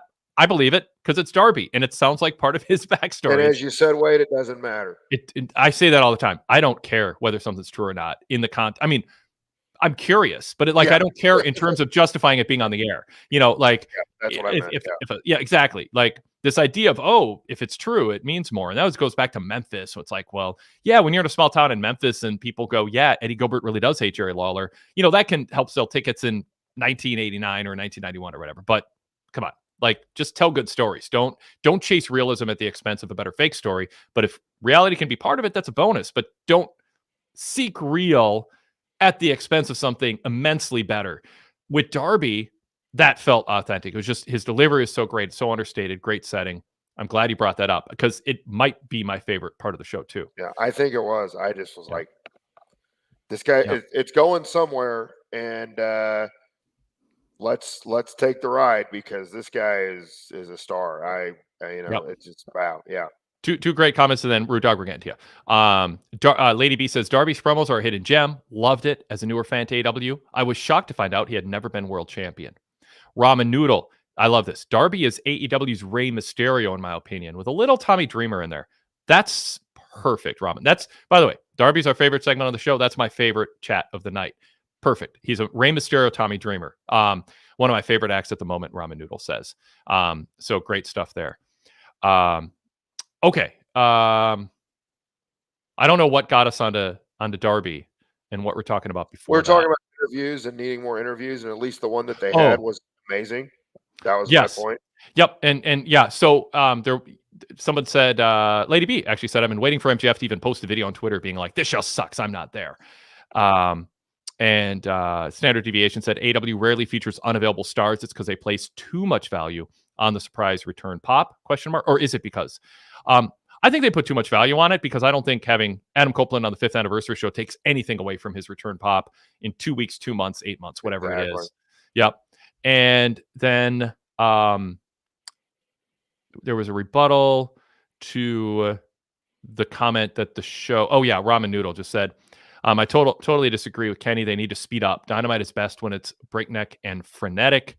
And then King of Strong Cell says, I like what he said about slowing down. Now that TV is set, let's focus on something not for next week's, but for the next 3 months build from there. Dan, do you think Tony Khan with this new TV deal is going to go, all right, now I don't have to book week to week. I've got about a 2-year window to try some things, be patient, build things up before I have to worry about the negotiating window for extending a deal or getting the 4th-year option, assuming we get confirmed the 4-year deal? Optimally, they do both, right? I mean, it's always good to be building the next week while having a bigger thing building for the pay-per-view or for 2 or 3 months away. Yeah. So I don't think you pick one or the other. You do a little bit of both, and that's. I hope that doesn't sound like a cop out, but I mean that's like. No. It's good. I watched Mid-South Wrestling, and they'd be building the next week's TV show, but they'd also be building to the Superdome, eight weeks away. And you if you're doing it right, you're doing a fair amount of both. And that's what I would do. All right, let's go to Rude Dog. Very patient. Rude Dog, I love that you waited all this time and I surprised you and your head jerks up from your notes. I like surprising people. Welcome. Good to hear from you. We covered a lot, but I know there's a lot left we haven't covered. So, well, yeah. Thanks for having me. Nice to see you, Wade. Nice to see you, Dan. So it almost feels like a month ago, but last week I was at Grand Slam in Queens, and I told you I was going to try to be a correspondent, but if anyone's ever been to Queens at Arthur Ashe Stadium, they know what a pain in the ass it is to try to get there, to park, and I had zero cell phone coverage in the whole stadium, which I haven't had in years, and I didn't even know that was possible. And it's not like I couldn't go back to my car because I had to park over 2 miles away. And oh my God. Wow. When I go to Minnesota Wild games, I park like a mile away because it's easy to get out up there quickly, and I don't mind the walk. And it's usually, I do it on a nice day, and I don't go to that many Wild games. And I also know a secret place where you don't have to pay. But I'm not telling anyone. Hey, I was at the K-State game Saturday, and I parked maybe half a mile away, and I felt like it was a long walk. But obviously, it was free, and we beat Oklahoma State, so it was fun. But sorry, Rude Dog. Go ahead, Rude Dog. No, so I apologize. I really wanted to tell you what was up for that show, but that didn't happen. But and another thing, I'm going to compliment you, Wade. I watched the 83 Weeks episode you did with Conrad and Eric Bischoff for the Vince McMahon documentary, and I mean, I of course know how great you are, but I think you wowed a lot of people that didn't really isn't in the mix, and especially even Eric Bischoff, which I was surprised that he was surprised of how articulate you were and how much you knew about the business. And I just want to say a big thumbs up. You did a hell of a job, and I was proud of you. Well, thank you, Rude Dog. I appreciate it. I don't think anyone's ever said nicer things with such enthusiasm about anything I've done professionally than Eric Bischoff did at the end of that podcast we did. I mean, it was like he's a TV guy and a podcast guy. He knows how to talk, and it was like I was blown away. And my name had been brought up the day before by Conrad as a possible guest to talk about episode 3, but Conrad joked at the beginning, he forgot to tell Eric that he had brought me on. And so before we go on the show, I show up and Eric's like, "Oh, Wade." And Conrad's like, "Oh crap, I didn't tell you, did I, Eric?" But the fact is, I mean, Eric and I have a history. It happens when you cover somebody. It's feelings are going to be hurt, or he's said things that would make you think he would never want to compliment me. But I think he's gotten more familiar with my work doing 83 Weeks because Conrad reads from the Pro Wrestling Torch newsletter back issues, a lot of content. And so I don't know. I mean, I think he's more familiar with my work. But yeah, I thought the show went well, but it was Eric, the gushing at the end was I enjoyed it. I was glad that he thought I did it was his I was a visitor in his place. So I'm glad that he thought I added to the conversation. And I had a lot of firsthand anecdotes from a lot of things in episode 3 in terms of my reporting and being there for the trial and knowing a lot of people involved. So it was a real fun format. People should check it out. It's ad-free shows. I think you can get a free trial on Patreon if you want to see what they're all about. Or at least get a free show. I'm not 100% familiar with that, but ad-free shows, if you want to see, I was on episode 3. All right, Rude Dog, back to you. Thanks for bringing that up, and I'm glad you were proud. I like that. No, you knocked it out of the park, and it was, I don't know, you could just see it on Eric's face, wow, this guy that I might have had maybe ill feelings to you about just being a dirt sheet writer or whatever, this guy knows what's up. And I don't know. Eric and I started taking karate at age 9 at Mid-America Karate School in Bloomington within a week or two of Eric as a black belt moving away and not going there anymore. a guy that he trained with to get his black belt was my first karate instructor. We both are Bloomington kids. Like, we have a lot in common. And he started this. I started the Torch same year he started as an announcer. We crossed paths a ton over the years in the AWA. I saw him at the first Nitro, one of the biggest nights of his life. We've crossed paths a lot. I think the longest interview he ever did before podcasting was with me like 15 years ago. It was like 5 hours, just an in-depth walk through his career. It's not like we haven't had interaction, but there's been contentious times for sure. I mean, that just happens. I have the disadvantage of, over the years, Dan and Rudog, I've wanted to get scoops, but I also don't hold back on my analysis and my opinions. There's some people out there who get a lot of scoops, but you'll notice they don't have, they're holding back. If you're sitting with a bar in them, they'd have a whole bunch of opinions you never hear them do on a podcast or write. That's not me. Like, this is, there's certain things I just am not, it's not right to share that I might if I'm with a couple friends or something, but I'm not blunting my opinions. And so a lot of, Bill Watts loved me until I wrote about his bad booking in WCW. And then he's like, Wade, Hulk Hogan loved me for a while. And then he called me up, or I called him, whatever it was, one day. And he goes, Wade, I think we need to go back to separate worlds, brother.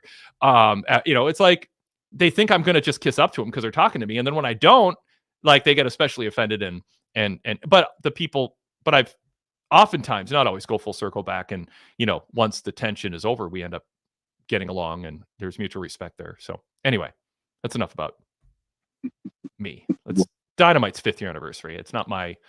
Wow. Anyway, go ahead. Thank you, Rudolph. Well, one more quick thing about that. I was proud that when he offered to buy you a steak, you're like, well, I'm vegan. I was like, yes. I'm vegan too. And so it would be really easy to just like let that pass, be like, yeah, maybe whatever. But for you to say that, I was like, good job. Because that could piss off a lot of guys like that type of deal. But. Yeah, well, I by the way, just in full disclosure, I didn't want to give like the complicated answer, but I occasionally have wild caught fish. So I don't eat any micro ingredients from dairy. I'm like a super strict vegan, except for certain categories of sustainable wild caught fish on occasion. When in Rome, if I'm on the North Shore of Lake Superior, I'll go to a restaurant. So I just don't want to be deceptive for people who think, wait, I saw Wade at a restaurant eating fish. He's a liar. I always try to disclose I'm a super strict. I won't even eat a Snickers bar or Doritos that have like dairy whey in them, but I have wild caught fish on occasion. So I'm not mad at you, but yeah. I would like to be on a fly on the wall for that dinner you have with him coming up, if that actually happens. But yeah. I don't know what dates he's in town, but I hope it can work. I mean, I'm like work every night, but hopefully we can match up and make time. All right, so I'll get to some Dynamite. So Juice Robinson, I haven't recalled the last time I've even seen him on Dynamite. I always thought he was really talented. I saw him when he was in NXT as CJ Parker against Tyler Breeze years and years ago. And then, got to see him grow in New Japan, which I was like, I'm not sure how he's going to fit in there, but then he ended up fitting in really well. But then he comes to AEW and he's just kind of a Xerox copy of what he was there, but not as good. Maybe a copy of a copy. What do you think about Juice Robinson? Does he have any chance of moving up on the card? Some people probably would forget he was even on the roster at this point in time. It was cool to see Juice in that setting as a way to set up Jay Lethal coming back. I think Juice kind of fits sort of a Mark Briscoe kind of mid-card novelty, interesting off-the-wall character. But it's just sort of start and stop in terms of the TV time he gets. And I would hopefully with Jay White back, they kind of put some thought into it. He doesn't just kind of get in the mode of, I just show up and kind of do what I've always done. You want people to be growing. You want what they're involved in to change, how they do things to a certain extent. You want a core consistency to them. But I think he's an interesting character, and I think he and Jay White play well off each other. Dan, what do you think? Yeah, I don't know if you heard when he said, "You're back," as they were going on. It's just like I love Juice Robinson. I loved him eating the popcorn that was like stuck to his beard when he was going into the ring. Like, I think the Bang Bang Gang is tremendous, and they were doing super stuff before Jay got hurt, and they kind of just lowered the focus on those guys. So I think they all are still potential stars. Jay's the number one, but I really like Juice, and I thought this was, you figured he's a big enough star to me that the match with Hangman was a pretty big deal, and I expected him to lose, but that's okay. So I'm high on him, and I really think that they have a chemistry that is tremendous. And even like, I don't know if you saw the way he dressed as a lumberjack for Saturday. Like, it's just like he goes all in on stuff. And between he and his wife, they are interesting personalities to say the least. I assume that's just a interesting household because they both seem very creative, and I enjoy watching both of them. Yeah, Rude Dog. totally.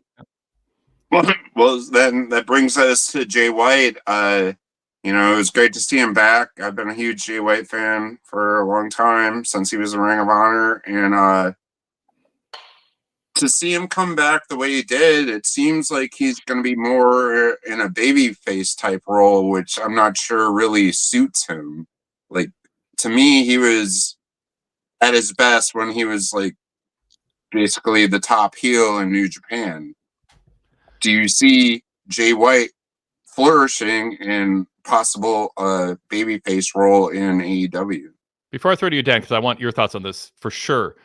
I think Jay White's cool. He's very undersized, and I think Juice people want to cheer. And so I think it can work against the right heels. What do you think?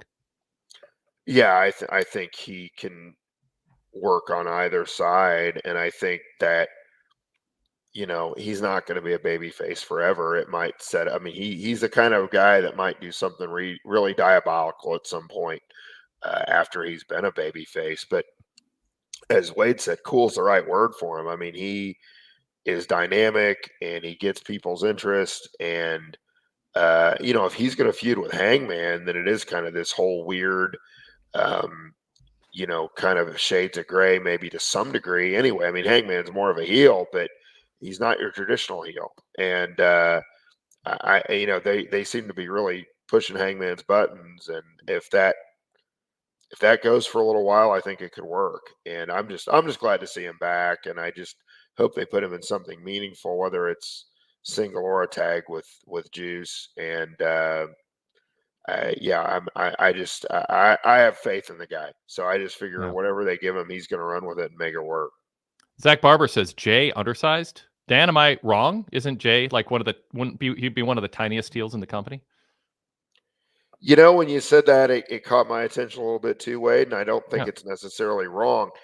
I'm so used to him in New Japan, where that was less of an issue. And he has such a big presence, if that makes any sense, that, like, I don't even think of Bryan Danielson as being a small guy when I watch him wrestle Okada and these different guys, even though he clearly is. So I might not be the best judge of that. I don't think it's not, I would really push back if somebody said he's too small to be an effective heel. If he's smaller than the average wrestler, he probably is. But I think that he can be a top heel at his size. I mean, he's also obviously in tremendous shape. Yeah. I think I agree with this comment right here. Standard Deviation says Jay White's heel run will be fresher and more effective if it's saved until it's time for a main event push. As far as the side goes, I think he is, it's not just height, it's just overall size. I think he's somebody who, even given AEW's current roster, I mean, it's not disqualifying. I think he can work as a heel, but he's going to be smaller than a lot of guys, both, in a combination of height or weight or both. But mostly it's just, he's got this cool factor in his delivery. I don't know. I mean, the stuff they were doing, Wade, I sent you some of those videos when it was the backstage stuff with the guns and him and Juice. I mean, it was banger after banger, man. Like every week, those guys were doing tremendous stuff. And so just let them go. And they're going to answer the bell. Babyface or heel. I just give them something important. He's ripped. Exactly. He's Ramen ripped. Noodles. Yeah. Ramen Noodles says he's ripped too. I never thought of him as small, just I don't know, stealthy. And Sadler version 3 says, I think on AW's roster is size and fine. In WWE, I'd see the concern. And maybe He's that's why fine. he's ripped, Yeah. right? Like, I mean, Mhm. when somebody's that ripped, Yeah. when you say that, well, that was the immediate thing I thought. I'm like, he's probably more aware of that than I am as a fan, and so he keeps himself in tremendous shape, which makes it work. I said something very controversial. The chat room's blowing up at my Jay White size comment. Lady B says, if Jay is undersized, what is Jack Perry and Darby? Well, Darby is really undersized. I mean, but he's smaller than Jay By White. design, yeah. Jack Perry and Jay White, I think, are probably pretty similar in size. But maybe Jack Perry's a little taller, but I could be wrong. Maybe Jay's slightly taller. The internet lists Jay White at 6'1", which means he's like 5'7", because everyone gets 3 to 4 inches added on the internet. I took a picture with Jay White now that you good. mention it. Yeah. So, and I'm still, even in my older age, I'm 6'3", so I bet he's a pretty solid 6 foot. I'm okay. I might search for it on my phone here just that'd be cool. Yeah. Yeah. Hey, I'll see. There's no way, if he was 6 feet, there's no way he'd be listed at 6'1" on the internet, though. It's like NBA stats. You always get 3-4 inches added on. And Ramen Noodle says, they both seem small. Now I'm confused. And GWF ESPN said he's in phenomenal shape, but he is thin to the point that it stands out. Not quite Jack Perry, but not far. So anyway. Rudog, back to you while Dan looks on his phone for photos. Yeah, I've stood right next to Jay White before, and I'm around 6 foot, and he was just under me, so he's just a little under 6 foot. Yeah. Okay. There we go. Dan, we don't need your photo anymore. Rude dog. I guess not. Now I want to find it though. Yeah. No, find it. We want to see it. Well, I'm supposed to be this objective wrestling commentator though that's on the air, so maybe I shouldn't show my fan side here. I don't know anyway, but I insisted on getting it for my nephew because I think Jay White's his favorite also, and we were down there at I guess Chicago, I think, when they were doing things in Chicago, but I'm not sure I'll find it. So I won't waste too much time of my attention here looking for it, but I'll look for just another moment. Okay. Well, Rude Dog. So, I mean, you talked about this a bit, but I just wanted to put my 2 cents in. Like, it was weird how little I cared about Okada versus Danielson tonight. Like, they're both 2 of like my favorite wrestlers. I just think it was with the no build, which was weird. I know. Like, no, it's not weird. It's typical. Well, unfortunately, it should be weird. Yeah. But I mean, if you had told me 5 years ago the 5th anniversary show would be Danielson versus Okada, I would have said I'd be so stoked and think everything has been firing on all cylinders. Yeah. Like, this is like probably the biggest, like right up there with WWE as a promotion. So what did they do wrong? I mean, obviously they should have built it up, but I mean, if you're having a 5-year anniversary and that's something that's like a thing, like, why would you not build up like a huge main event like this? Yeah, so I'll throw in a GWF ESPN comment, and then I will answer your specific thing, Rude Dog. This is tied in. Imagine telling someone 5 years ago after the first Dynamite that Ospreay, Ricochet, Danielson, and Okada would be in the bookend main events 5 years later. Oh, and Jay White would be in a big angle. Yeah. I mean, sometimes you got to step back and go, whoa, and John Moxley's still going strong. Jericho's doing talk segments, for better, for worse. I'm more of a fan than Zach. It'd be hard not to be. But I get it. I get the criticism for sure. So that on paper, what GWF ESPN says, yeah, you'd be like, whoa. But what would also shock you? They didn't do anything to build up Danielson and Okada. They didn't announce it on TV ahead of time. It was a social media creation. It sort of, I think, is maybe a tell that Danielson's losing to Moxley and they want to squeeze in one more Okada match before Danielson is, quote, retired from full-time wrestling, but maybe not. Maybe that's reading too much into it. And yeah, to me, I mean, they plugged it like for the first or maybe second time. Maybe there was one time in passing early on, it seemed like to me, but like an hour, 10 minutes or something in, they like talked about it again. And then to me, you got this whole thing going on with Moxley, and it overshadowed Okada. I don't think a Danielson Okada match should be overshadowed, Dan. I think they should be on camera at the start of the show going, oh my God. Since after Grand Slam last week, we knew we'd have Ricochet and Will Ospreay, and fans were starting with that. So stay tuned. You have a reason to be excited. Yeah. But we have been buzzing all day. Am I wrong, Tony Schiavone? You're not wrong, Excalibur. We've been buzzing all day because Tony Khan put together a blockbuster match on short notice because both, then tell the story. Okada Danielson, whatever the backstory is. And we are so excited. This match deserves 6 weeks of hype. And I'm going to have trouble not spending the next hour and a half talking about it till the bell rings. But we have Okada and Danielson for the first time ever on free TV. Okada, blah, blah, blah, blah, blah. Danielson, blah, blah, blah, blah, blah. We are so excited, but we're going to have to pause our excitement. But everybody, stay tuned till 90 minutes into the show, roughly when we're going to get to that. And we got so much good stuff coming up. Tony, what do you think? Is that so hard? Is it so hard to be excited and convey it to an audience of people who are excited? And Rude Dog, would that make you more excited if they actually talked more about it like that? Or okay, he's nodding for our podcast. Yeah. Yes. Dan. And okay, here's the photo, by the way, so we can let's see. You can Dan. It switched to some other photo you shouldn't be showing. You accidentally thumbed over to something else. Oh my God, censor it. Oh no, now show it. I was too busy joking to look. Oh gosh, okay. If I can get it. Okay, so now what I need to know is did we get his high heel boots? I don't know what shoes he was wearing. It's not definitive then. I hear Jay White wears Tecovas. That's our new sponsor, by the way. Tecovas.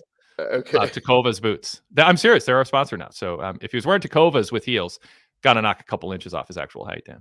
There you go. You go. But that to me looks 6-footish anyway. But fair enough. I'm just having fun. I am well aware. I know you are. I'm telling the listeners, especially the podcast people, can't see me smiling when I'm being, I mean, dry. I know I think interview a couple people on who they think is going to win during the. Yes. During for sure. Yes. I understand not having an interview with Okada. They had one with Danielson, which was very good, but do more to build this thing up, and there you go. So Yeah. So a couple chat room comments. Rude Dog, Standard Deviation said the lack of build for Okada Danielson was partly a consequence of the decision to create uncertainty over the Nigel match. You can promote the hell out of Okada Danielson by going, if Danielson wins, Okada's challenging him next week. You can just mention that and passing on TV. Stay tuned to Collision, Rampage, social media for more updates. It's not just the short term. That's a criticism, and I think there's a way around it. But you got to honestly, Excalibur should have been bouncing in his chair with excitement about this match at the top of the show. You should treat it. Look at what WWE did, Monty. For people who only watch AEW, they made a last monster standing match with Braun Strowman. It feels like he's been around forever, done everything, whatever, and Bronson Reed. And they turned that into a match that held the audience up against a marquee NFL game better than the average first to third hour drop-off. There was a third less of a drop-off than average this year against a marquee NFL game. The Detroit Lions trying to take it on an undefeated team. But weren't there 2 games? Were there still 2 games? Yeah, but I know the other game was a kind of a dud. But the other game was a dud, and I might have been over by the time they got to third hour block because it started at 7. Maybe it just ended. But my point is up against 2 NFL games. One of them was marquee, and it's competitive. It was like 14 points, but it kept seeming like they kept closing the gap. And it didn't drop off a lot. It didn't do as well as the Jey Uso title win over Braun Breaker. But that's another example. Honestly, I don't know if Tony Khan watches WWE, but he should watch Raw from the last 2 weeks and see a template. And everyone who goes, oh, you don't want to copy WWE. Yeah, you do. You want to copy him on this. You want to make your main events feel like a big deal. And WWE, Paul Levesque, is doing such a better job than I can remember anybody doing. Almost to the point where I think it's too much, but almost is a key word there. They're walking right up the line of overdoing it. But they made those main events feel important, like they were sticking around for. And it's also like, Rude Dog, you want to see Okada Danielson, but it when the company doesn't treat it like a big deal, it actually can take away some of your excitement that you're easily ready to have if they just act excited too. Yeah. Zach, don't be a cliche. Zach Barber says, so just do everything Raw's doing. Got it. Zach, come on. You got to admit There's some things WWE does that are transferable and absolutely would make what AEW strengths are stand out better. I'll just mention I kind of expected until Osprey Ricochet had the DQ finish. I was kind of expecting a BS finish because they had hyped it so little. And again, that's not. I know they say you don't want to give people's hopes up too much, but it's like you're undervaluing your stars if you don't build a matchup like that more than they did. Yeah. Zach, by the way, put in the chat room if you are going to be on the Conversation Club this week. Just confirm that because I know Joel's still off for his wedding. Rude Dog. So one really random thing that made me chuckle during that match was, Nigel was on the call for the Danielson match, and he called him a blueberry picking little Brian. I love that. That was my second favorite part of the show after Darby's promo. That was awesome. That was awesome. It was. I mean, by the way, that's going too far. I mean, come on. It's not the Attitude Era. That perked my interest. That was my favorite. I'll give you a Nigel line since you brought one up, Rude Dog. When they're kicking each other, he's like, grit your teeth. A little different, a little more serious. But I was like, yeah, I'd be gritting my teeth if I was taking these kind of kicks. So Nigel. I mean, I like Taz also, but I didn't miss him because Nigel was very good. Yeah. All right. Oh, and Zach Barber, by the way, will be guest hosting with Greg Canner on this week's AEW Conversation Club. So Zach's been a regular on the Fix in the mailbag. He's a regular here in the chat. He's got his excellent AEW Feud Tracker columns that I post every Wednesday early afternoon. That is just a great primer for Dynamite. Just kind of catches you up on news and things you might have missed on Collision if you didn't watch it or just you don't have a perfect memory.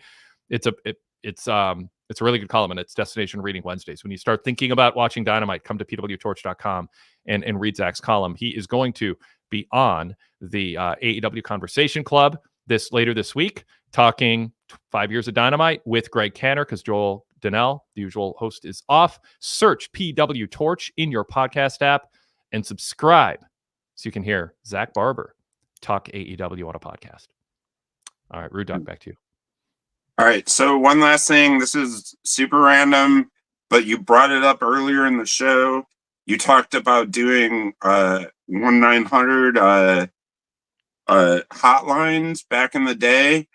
I only called into one once. It wasn't yours. It was Mean Gene Okerlund's hotline for WCW, and it ended up costing like $20, and my parents forbid me to ever do it again.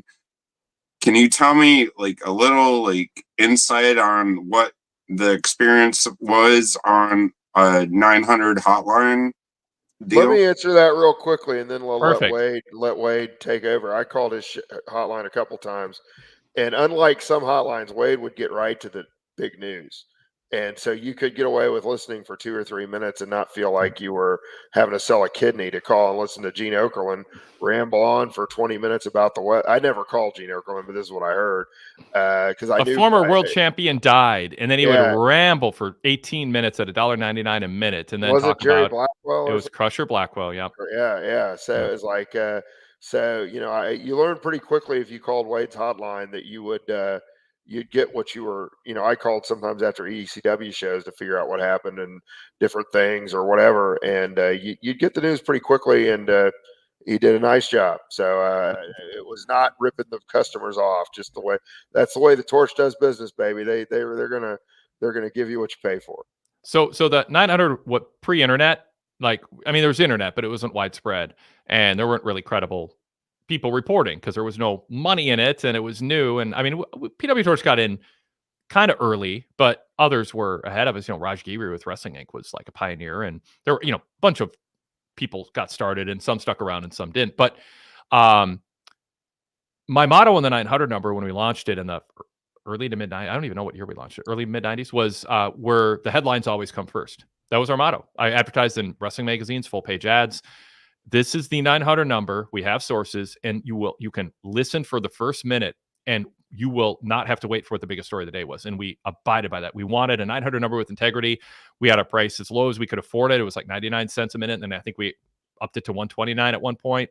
And the fact is making people pay like $8 to listen to 8 minutes of me talking and if you do it every day, I mean, that's a big bill. That's like $200 some dollars a month. And some people did it. So I genuinely wanted people to be able to call every day, and in the end only pay like $60 to hear 2 minutes of news every day. Like, but they'd always know the breaking biggest news. And if it interested them, I would go into more detail afterwards. So that was what we did. And I feel like we ran a 900 number with real integrity, and I'm proud of how we handled it. And so anyway. Oh, that's awesome. I mean, I think it's just like a forgotten like piece Chapter. of and not only wrestling history, but like, you know, just like entertainment history. Like there was so many like crazy 900 numbers, but we did great. I mean, I earned a lot of money doing that, but I put a lot of work into it. I mean, like when I joked about like the internet changed my schedule, I did a 900 number every day. I was always on the phone, and at night, no matter, and I was in whatever I did in my 20s, that if I went out drink, I had to like think I got to do a coherent 900 number when I get home, and it has to be worth the money I'm asking people to spend. I really cared about that. But we did good numbers when big things happen on TV, you know, Shawn Michaels passing on stuff. I mean, it was kind of crazy money for a little bit there, you know, and it was a nice supplement otherwise. So, it was a legit part of my business for a while. And it is, I forget about it, you know, cause I'm just such a print newsletter guy, and I so wish, and I say this all the time, I wish if there's some kid out there who had a Tony Khan kid who had no budget restraints, who not only called, but recorded all my hotlines, like during the Monday Night War. I'd love to have all those back. I don't have I've almost no recordings. Like I think I have like 2 hotlines that I recorded. So I'd love to have someone just surprise me someday with like this whole, digital collection of all my 900 numbers from the 8 or 10 years I did it, or at least a batch of them. Awesome. I have all my notes from them. I have like my scripts, like my talking points, which is kind of cool, but I can't recreate all the details that I knew at the time. I'm just imagining Wade Keller like in his 20s, like at a bar, and then like, oh shoot, I gotta go do this hotline. I'm running to a payphone and like doing it, and then being like, I did it when I got home. But yeah, but no, I'd be at a party and I'd be like, it's like 2 a.m. I'm like, oh, I haven't recorded the 900. I should have done it at 7. Anyway, enough on that. All right, that's it. We're getting in the weeds, but I love hearing stuff like that. Like, I mean, that's what true fans like to hear. But I appreciate you guys so much, and I'll talk to you soon.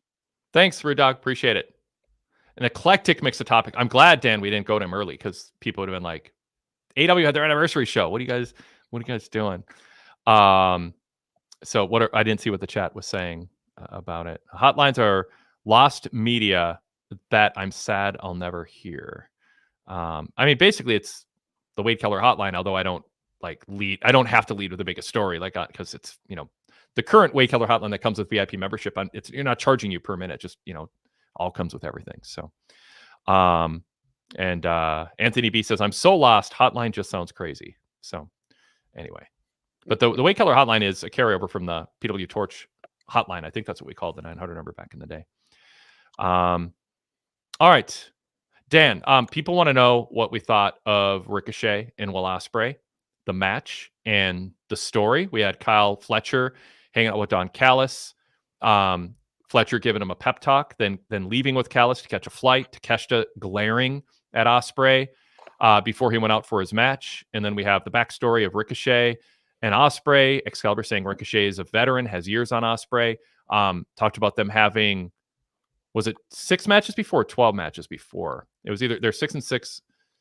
Yeah, that would make sense. I'm not 100% sure. I'm looking it up here. But yeah. Ricochet have been in 9 singles matches. Ospreay holds a 5-4 lead. So so I like that fact. Yeah. Bringing that up. He said they've been in the ring in tag matches and other circumstances, but singles 9 matches, 5-4, Ospreay at the lead. I thought they did a good job setting the stage. What'd you think? Did it live up to expectations? I mean, it was a dynamic, exciting 19-minute match. What'd you think of the setup, the match, and the angle? So, I mean, again, I always think back to seeing them in Dallas, and that was just like, it was amazing. First time I got to see that. Yeah. And I took a buddy of mine who had no idea who either guy was, and I was like, we were going to WrestleMania the next day. I'm like, no, you got to go to this, man. I went to that NXT Friday night Shinsuke debut, and he couldn't go to that, and then we went Saturday to this. So long story. I've seen that one. I thought it was excellent. I thought it was very good. The non-finish is frustrating, but AEW doesn't do it that often, so I'm willing to kind of forgive that. And I wasn't shocked that they did a non-finish. Zach saying they could have beat Ricochet. They could have. They still might. Well, they could have went either way with it, though. I think they want to build Ricochet, so I don't know about that. I thought he might even win tonight. So they're investing in him, and they want to treat him like a big deal. So, like I said, I'm reasonably okay with the non-finish. I'm trying to look at my notes here. My battery warning just came on my computer, so I'm going to go grab my plug-in here while you're talking. Maybe. Let me see if I have any other what my big notes are on that. No, I didn't take a lot of notes for that match, other than I'm on the wrong page. No wonder. I'm on my second page. It was on my first page. There was one point where I thought Ricochet had like a really stupid cover that bothered me, where it was like showboating, and there was no reason to showboat. He wasn't going to win the match there. Those kind of things. I put those guys to a super high standard, so I did make a note of that, and it was a little bit frustrating. They opened with a great Moxley promo. If we're talking about the entire show, let's get to that next. I want to before you lead us here. I want to talk about. I don't want to. Yeah. So I'll add this. I thought the finish of the double pin and the fans booing. At first, you're like groaning. You're like, oh, they don't want to give us a finish. And how many times has Ricochet lost on WWE TV? You got to have Ospreay beat him. And I totally get that. I think Ricochet should lose until he turns heel, because that should be the impetus for turning heel. Is he can't beat. He's not in Ospreay's league, so he's got to cheat. It's just a ready-made storyline, and it bakes in the fact that he hasn't been doesn't have a winning record against top stars in WWE. He shouldn't suddenly come in and be even Steven with the guy I argue you should be building around, along with MJF and Moxley and whatever. Pick your top 3, 4, 5 people they should be building around. Restarting the match and then having it end so quickly made it feel like that double pin was just to try to make the interference no contest. Should it be should it be a double pin when one guy's not actually you're supposed to be covering the other guy? They do that though. How many back suplexes over the years, Dan, have you seen? Where no, but both guys are. I don't know, something about that. I know. I mean, Ric Flair, Harley Race. When Race won the title, they did that spot, and Race got his shoulder up. But to me, in that case, they're both kind of holding the other guy down to some degree, or on top of the guy. Like in this case, Ricochet or Ospreay was covering Ricochet, but I didn't see where Ospreay was actually being covered. I'm being very nitpicky about it, but I didn't like that spot either. Wade, if it's okay, I'm going to drop this for a second and go get my charger so I don't die on you. So if you could fill for maybe 90 seconds. Absolutely. Makes sense. Go do it. So as far as Ricochet and Ospreay goes, I like the idea of Ricochet losing to Ospreay here clean. It was an opportunity to do an angle, and obviously that's what they went and did. And I'm excited about Takeshita's push. I mean, you can see Takeshi's finally in for a big push. I mean, that's just apparent from watching TV. That's not really a scoop. It is finally happening before our very eyes. And I'm excited for it. I thought actually Takeshita's far enough from being treated as just sort of a second-tier guy having good matches and losing. And I think Don Callis and Takeshita can be a good pairing. And Takeshita to be a heel, he's got the body language and the facial expressions, but he needs someone to cut promos for him. And Don Callis can be that guy. I'm intrigued with what they're doing with Kyle Fletcher. Giving him a pep talk, but then very happily, willingly walking off with Callis. What's that all about?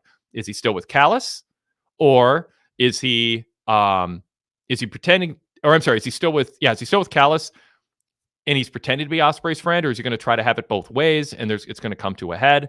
And then does he choose to stay with Callis? And does he end up turning on Ospreay? I think that makes more sense for him, even though I think he's a good babyface. I think that having Fletcher turn heel and also be with Callis gives Callis multiple people to work with, and Fletcher for a year and a half can be with Callis, but eventually turn babyface and people be ready to embrace him, but he can kind of be the setup guy in the meantime for whatever they're doing with Takeshita in the meantime. So I like that. And then, you know, maybe you can add a third person or put Fletcher in a tag team again, so that he doesn't have to be competing in the singles ranks, and that can work also. So I'm intrigued with that, and I think Dan is almost back with us, and so I'll ask Dan for his thoughts on the Fletcher situation that I just talked about. So Dan, I just said that I'm intrigued with what they're doing with Fletcher, and he's giving him a pep talk, but he willingly left with Don Callis. What's up with that? I think Fletcher should be with the Callis family as a heel, basically turn on Ospreay when Ospreay forces him to choose, and he chooses Callis, and he doesn't like Ospreay judging him for it. So he just goes, "Well, screw you. I thought we were friends," and he overreacts. So you keep him with Callis, reform it. He can reform his tag team or stay singles, either way. But Takeshita's the star heel of the group now. Kind of in a old Hulk Hogan formula. Bobby Heenan, Mr. Fuji, Slick, whoever, they've got their heel who goes after the world champion, and obviously it's a reshaped format because it's much more work rate based. But right. I think Callis can be that guy, and he can have a 2-3 people who go after Ospreay. What do you think? Oh yeah, no, absolutely. I thought they were kind of heading toward Takeshita and Okada, so it seemed like maybe it was a bit of a pivot tonight. I don't know that there's anything wrong with that. I mean, Takeshita is. They need to get Takeshita in something big, and Ospreay certainly qualifies. So, yeah, and I liked. I mean, Okada wasn't. I'm sorry, Ospreay wasn't like a complete idiot last week, but you can side with Don Callis on this. He's like, these young bucks are not the greatest guys. Like, we have a chance to win. Let's use the screwdriver or whatever, and get it done. And Fletcher was willing to do that, and Ospreay wasn't. And so, everything makes sense here, and I'm sure that's not coincidental with Don being involved with it. And then go a number of different directions in it. I like your suggestion, certainly, and I think that it would work. I mean, Fletcher's character should be frustrated. Like, he had a chance to be World Tag Team Champion, and his goody two-shoes buddy didn't want to go for it. And he's still trying to be a friend, but what the heck, man? Let's win here a little bit. Let's all carry our own weight. And he kind of begged him to be his partner anyway, because Ospreay's focused on his own title. So there's a lot going on there that I like, and I mean, Fletcher's been great. He's another one. Again, getting back to Shelton Benjamin, Shane McMahon, blah blah blah blah blah. Do you really need all that when you've got these guys bubbling under the surface that can be, I would argue, can be compelling stars that can carry a national broadcast? Absolutely. I would be fine with a roster split also. I would too. Now, I've been thinking about that a lot. And if they do have a show on Fox, I don't know, then maybe you feel like you got to do all hands on deck. But if it's an hour, you don't need that many talented guys to have a roster split and have a focused hour. I mean, there's a lot of possibilities. I kind of want to wait and see how it all plays out. But and I do kind of doubt it would be on Big Fox. But if it was, there's different ways you can go about that. So one more thing on Ricochet. Zach Barber, in his column at PWTorch.com with the story tracking AEW storylines, did recommend the Ricochet sit down, the interview that Ricochet and Ospreay did. The sit-down interview. So I haven't seen that yet, and Zach recommended it, and I'm going to go out of my way to watch it. So when people are looking for if Ricochet can expand beyond his mic work in WWE, this was a good example. So you brought up the opening segment, really well produced. Pac, by the way, it's not just the Moxie segment. Pac was good. Claudio was good. I don't know what Marina Shafir said, but she was good for 2 sentences. And then Moxley was good. That was sinister and ominous, and the music was good. It was produced well. One thing I liked about it is it was, I think, clearly filmed in one take with 2 cameras, as opposed to Rock and Cody, which was clearly filmed in multiple takes, scripted, reenacted, and spliced together. Because the cameras that were filming them were invisible on alternate angles, and you just shouldn't do that if you're trying to go for realism, in my opinion. And I'm not alone on that. A lot of people felt taken out of it because it was so overproduced. This felt really produced, but I want to clarify, this is how you do it. You can do, there's this way you can really produce something, but do it in one take. You can do 2 cameras. They could have done an overhead camera too. I would have been fine with that, but it has to be something where you see the cameras filming them. You can't suddenly have the cameras go poof and be invisible when you go to a wide shot. But the music, the words they said, it made everything feel bigger. Dan, I liked it. Yeah, no, and you said realism. The word that came to me was authentic. I mean, you know, at first I thought that Pac not being connected with the Lucha Brothers might hurt him. I don't know if they kind of lucked into this pairing, because I don't think it was the original plan, you know, for he and Wheeler and Claudio to win the 6-man titles. I'd like to see a 6-man title match at Wrestle Dream. You know, I don't think Wheeler should stick with that team. I think he should get 2 guys, and they can get a guy, and they can settle that. And that would, I think, be kind of intriguing and interesting. I suspect they're going to put that off a little bit, but yeah, that, you know, and Wheeler was better tonight too, I thought, after in the post match. So there's a lot to dig into there. And again, I don't know that they need some outside Shane McMahon figure pulling the strings. I mean, John Moxley's an alpha, you know, why? Yep. And That's true. So is, and those other guys are kind of like, they're not non-alphas, you know, like everybody seems to pull their weight, and including Marina in that group right now. So, so, you know, let them swim, let them go. In the chat, Lady B says, hearing John Moxley say Shield and promos will be a subtle touch that gets me every time. As far as the production, Zach Barber says, exactly, this was a sweet spot of a produced segment. One of the best things they've done, like from that perspective, in a long time. Yes, absolutely. Because they've had some dogs on some of those things, you know, some of the, I don't even want to relive some of the stuff with Adam Cole and the his buddies there, Taven and Bennett. But anyway. Yes. Okay. Another comment here, Standard Deviation says, the other question for this web of relationships is, how does Kenny Omega's return shake things up? On social media, Kenny's still playing up a tense rivalry with Ospreay. I mean, Dan, that's obviously a match we want to see. Storyline wise, how do they get there? I don't care. Well, no, no, hold on. That is a Tony Khan problem. You're encouraging it. It's like, everyone just wants to see Danielson Okada. It's like, your job as a promoter is to get the most out of it. It's a good answer when I haven't thought about it that much. I was focusing on the stuff that they had with, I don't know if you saw the stuff on Twitter with Omega and Tanahashi getting together in Tokyo. And I think they're going to do some sort of a team possibly at the Tokyo Dome. And, you know, I don't know when Kenny's going to be ready, but if they want to build up stuff that he's going to come back first in New Japan, I'd be perfectly, really more than fine with that, depending on his timetable. But yeah, I mean, if they're going to get to him and Ospreay, like, how do they get there?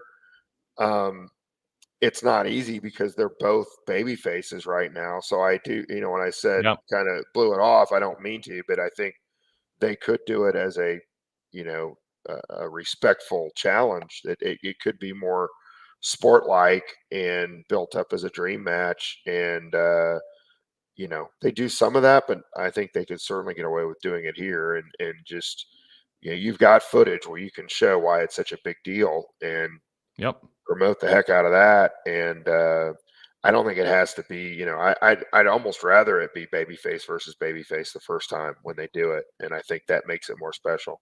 There are exceptions to the babyface rule. On Ultimate Warrior Hulk Hogan, an example. I mean, you can just, if it's 2 big stars and it feels either it's the first time, or it's the first time in this era, or the first time in this setting or company or country, you can do that. It should be an exception, not a rule, because I think it just the formula of, you know, I think people enjoy cheering one team and booing the other. I care more about football games when I don't have to rationalize cheering for one team and booing the other. You know, like when Dallas plays the Giants, it's like, who do I boo? I don't know. You know, so I like when I can root for, you know, a team always, like the Kansas City Chiefs, unless they're playing my Vikings, Dan. Yes. So yeah, that's a match that feels monumental enough to do. But I want them to be excited about it. And as I've talked about on different podcasts, mentioned with Todd a couple weeks back, I want AEW to be the type of people that I love to be around when I'm experiencing something new or something that they know more about, when they're excited to pull me in and get me more excited. I want them to be those people, not the people who go, be snobbish about it. This is good. And if you don't know how good it is, well, that's up to you. Just watch, you'll figure it out. I want them to prep me and go, this is great. Here's why. No spoilers, but this director did this actor did this, but then here's a little backstory. It doesn't give away anything about the movie. And they talk my ear off, and they just, that excitement's contagious. And AEW doesn't do that. I do that with things I'm passionate about when I introduce somebody to it. That's what I want AEW to do a better job of, instead of if you don't know, it's your fault, but we're the cool kids. And, there's enough people out there who were staying up all night to watch Omega Okada matches, 7 years ago. If you're not one of them, well, you're not cool. It's like, come on, you're trying to draw millions of people. Right. Just be excited, convey that excitement. Yeah. Yes. Video packages, Wade. They could do some of those. And I'm not kidding by any means. No, I agree. No, I know. I mean, you've got the footage, you've got and a lot of these were in the Tokyo Dome or wherever. I mean, you've got the aura, you've got the big entrance, you've got, you can do that over several weeks. They don't have to be super long, but just keep building the excitement for it before you do it. Yes. And the announcers can, Excalibur can show a more wide range of human emotions. I'm telling you, the best they can do is get Jim Ross to do that to this day. Yeah. Even Tony, like some of the stuff they were trying to talk about, what a big deal Okada Danielson was. I thought in both their cases it fell a little bit flat. Yeah. And it shouldn't. I know I could convey excitement if you asked me to do it on TV. Yep.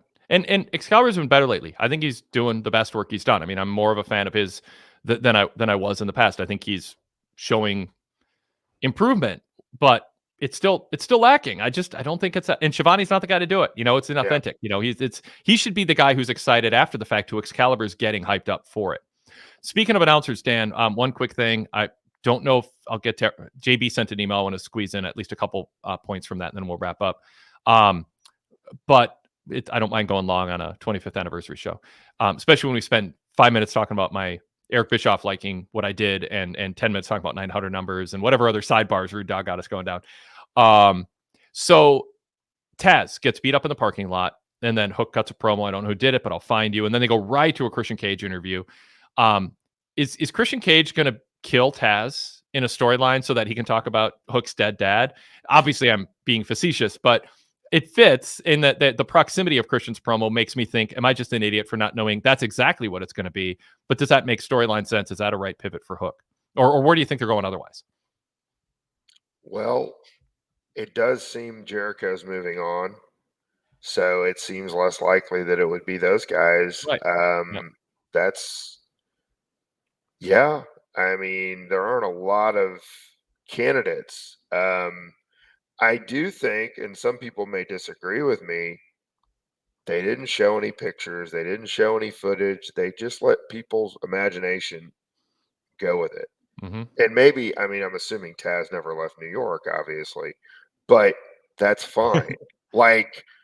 It's sometimes better to let people's imagination run wild on things as opposed to trying to put together some difficult scene, crash scene, fight scene, whatever, that can be disappointing. Well, Zach Barber says Undisputed Kingdom with Adam Cole returning. That's a possibility. Yep. That's a real possibility. They could have shown Taz just like in a parking lot, post attack, like a Weebelo just on his back, rolling back and forth, trying to get up or writhing in pain. But they didn't do that. They've done too many off-screen attacks. They kind of overdid that. So I like leaving it to the imagination. Why would a camera be there? Why contrive it? Just tell us it happened. Yeah. And I did like Excalibur going, Taz with some salty language talked about what happened. He checked in with me and he's at the hospital. Yeah. He addressed it on X, Twitter also. So he confirmed that he's been beaten up. So Lady B's theory, or not theory, but just idea. My first thought was Hook beat up his dad, but maybe I watched too much of the Vince documentary and I've seen too much toxic father-son relationships. Well, they said multiple people, I believe. So he would have to have evil friends, which No, he doesn't does. really fit his He can. character. You shouldn't say he does. He Yeah. could. Yeah. The lads did it. The lads. Yeah. It's the off-air name for the I did Anthony like that was Bowens. one of the highlights that they showed a lot of they were pretty thoughtful on what highlights they showed, but that Samoa Joe Hook match is maybe the best thing Hook's ever done. So I thought that was a smart one to show. I like the idea of, well, it could have been maybe Samoa Joe. I'm gonna do Samoa Joe versus Hook, but I like Samoa Joe and Hook as a tag team because I think they complement each other well. When Samoa Joe's healthy, you can do that. You can move him back into main event singles matches if he's healthy and able and all that. He's got a lot of mileage. He's older, injuries, and all that. But to me, like being in tag matches with Hook allows Hook to take a beating. Hot take to Joe. Joe comes in. I mean, I think it's a good match, and I think it's really fresh for the tag team division too. So I'd love to see a full-fledged heel Young Bucks against Taz and Joe as babyfaces feud. Speaking of which, what'd you think of Private Party? Get 5-year anniversary, big moment, beat the Bucks, circle back. They cut a promo that's rare, an in-ring promo from them. Is it working for you? They just got smoked by Moxley's group, and I know they're not going to get revenge, but they seem to be moving on awfully quickly from getting their butts kicked. So and then they're moving them right into with the Bucks. I know the tag team division's had some defections lately. Short answer to your question is it's going to need to get better. It was not a highlight of the show for me. It was in its defense. It was building up a Rampage match. So I mean, they're not necessarily overestimating Private Parties. Right. Yeah, that's true. And Shibata is an interesting challenger for Jack Perry. I don't expect him to be successful, but that's fine. I mean, I have no problem with him in that role. I'm not. I usually like to watch the Bucks matches. This is not one that I'm, counting down the minutes. I'm counting down the minutes for Saturday morning at 11. Missouri plays Texas A&M, and my Vikings play in the early Sunday morning in wherever they're playing in Japan. Are they in Japan? London. Is it London? Is it London? I don't know. I think it's still London. I'm not sure, but it was London last. I think it's London. Chiefs are Monday Night Football, and apparently I'm not a big Royals fan, but people are lamenting the fact that the Royals and the Chiefs are going to be playing at the same time. I think both in the same parking lot. Or no, I think we're on the road. I think the Chiefs are on the road Monday at New Orleans, actually. So it is in London's Tottenham Hotspur Stadium. So there you go. Yeah. There you go. I will leave my phone off and sleep in, and then turn on the DVR and get through it in an hour and a half or so. Okay. Let's I'm trying to think if there's anything. Well, let's see what JB says in his email that we haven't covered. Dan, is there anything, by the way? Well, let's do JB, and then I'll ask if there's anything. Yeah, let me check my notes. I think we got everything, but I'll take a quick look. But so JB from Detroit says, I tend to think that Danielson and AEW learned something about the health of his neck that has greatly accelerated the booking on his partial retirement tour this past month. I pitched this to Todd Martin on The Fix last Thursday too. It's a theory. I don't know if I heard it first or if I came up with it or someone else mentioned it. I think someone else mentioned it as a possibility. So he goes, both Nigel and Okada matches were essentially thrown together very quickly, and I don't think that's a coincidence. With this in mind, I'm more lenient on AEW's rush booking here, as I'd rather have these matches and not have them if it has to be one or the other. Do you get a sense from the way Danielson is? Dan, do you want to adjust your camera? We're seeing more of the ceiling than you. Sorry. There, thanks. No, that's okay. No, you don't have to say you're sorry. It just happens. Do you think Danielson has wrestled against Nigel and Okada in such a mat-based style? Now, he took a clothesline over the barricade at ringside. It's not like he's not doing anything. But does it seem like perhaps from what we're used to with Nigel, you could go, well, they're both being careful because Nigel's rusty. But with Okada, I mean, you can say, oh, he's lazy. He doesn't want to do anything anymore. I mean, that's a theory that's out there. But do you think Danielson, style-wise, is wrestling in a way that says, yeah, he's kind of maybe JB's onto something and I was onto something with The Fix. Maybe he's adjusting his style to wrestle a really conservative mat-based style, which he can get away with doing because he does need to lose to Moxley. That explains a change up with Grand Slam. And he's actually going pretty quickly into neck surgery. It's certainly possible. The guy is such an artist and he's so tremendous at what he does. I just enjoy it. I can't get my head around to the point critically that I would say, okay, he has to do it this way. I mean, the matches were both really great. I thought exactly what you said about the Nigel. I wouldn't take anything out of the Nigel match. That's exactly what it should have been. And it fit. They had the callback spots to the headbutts on the ring post and all the stuff from their earlier stuff, which was tremendous, obviously. And I really loved that match, even more so, I think, than the Okada match tonight, to be honest.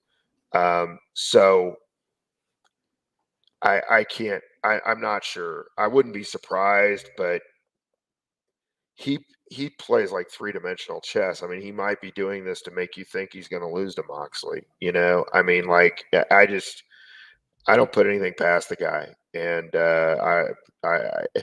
I don't even want to overanalyze it to the degree that I just along for the ride so much, and obviously I prefer it that he wrestles a little while longer. But and again, I think it's not like we'll never see him again, and they stop short of saying that wisely, because then it takes people. Well, Excalibur said, "Well, we could see the end of Danielson's career tonight," and I was a little down on that. I think he should have said end of his career. I know, yeah, and he did, and he usually doesn't. You're right. Yeah, that was I.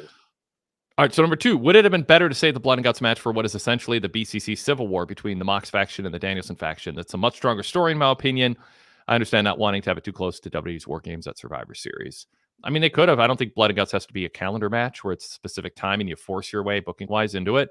Wait for it to organically appear. And, I mean, it seems like what Moxley's crew is doing to Danielson, and especially with the whole BCC civil war aspect, that would be a better Blood and Guts match than what they assembled. Other than the fact I happened to be in Nashville that night and I got to go see the Blood and Guts, I would agree. But it worked out well for me personally. But yeah, and again, Danielson's going to need to get.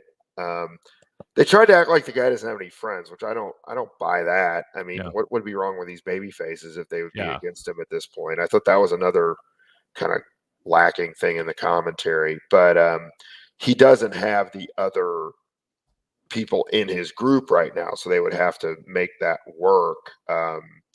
They could do it. I mean, they should do that match whenever it's called for, whether that's once every 6 more than once every 6 months would be a mistake, and once a year makes a lot of sense. But they if they did it whatever it was, July, November, and then next February 2026, I like that better than because it's a TV match anyway. It has been a TV match anyway, so it's not like you have to shape it around a pay-per-view.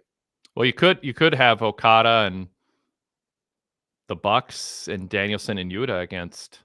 I mean, because Okada's now mad at them, so we'll see where that goes. All right, I'll keep being rapid fire here because I don't want to go too much longer here.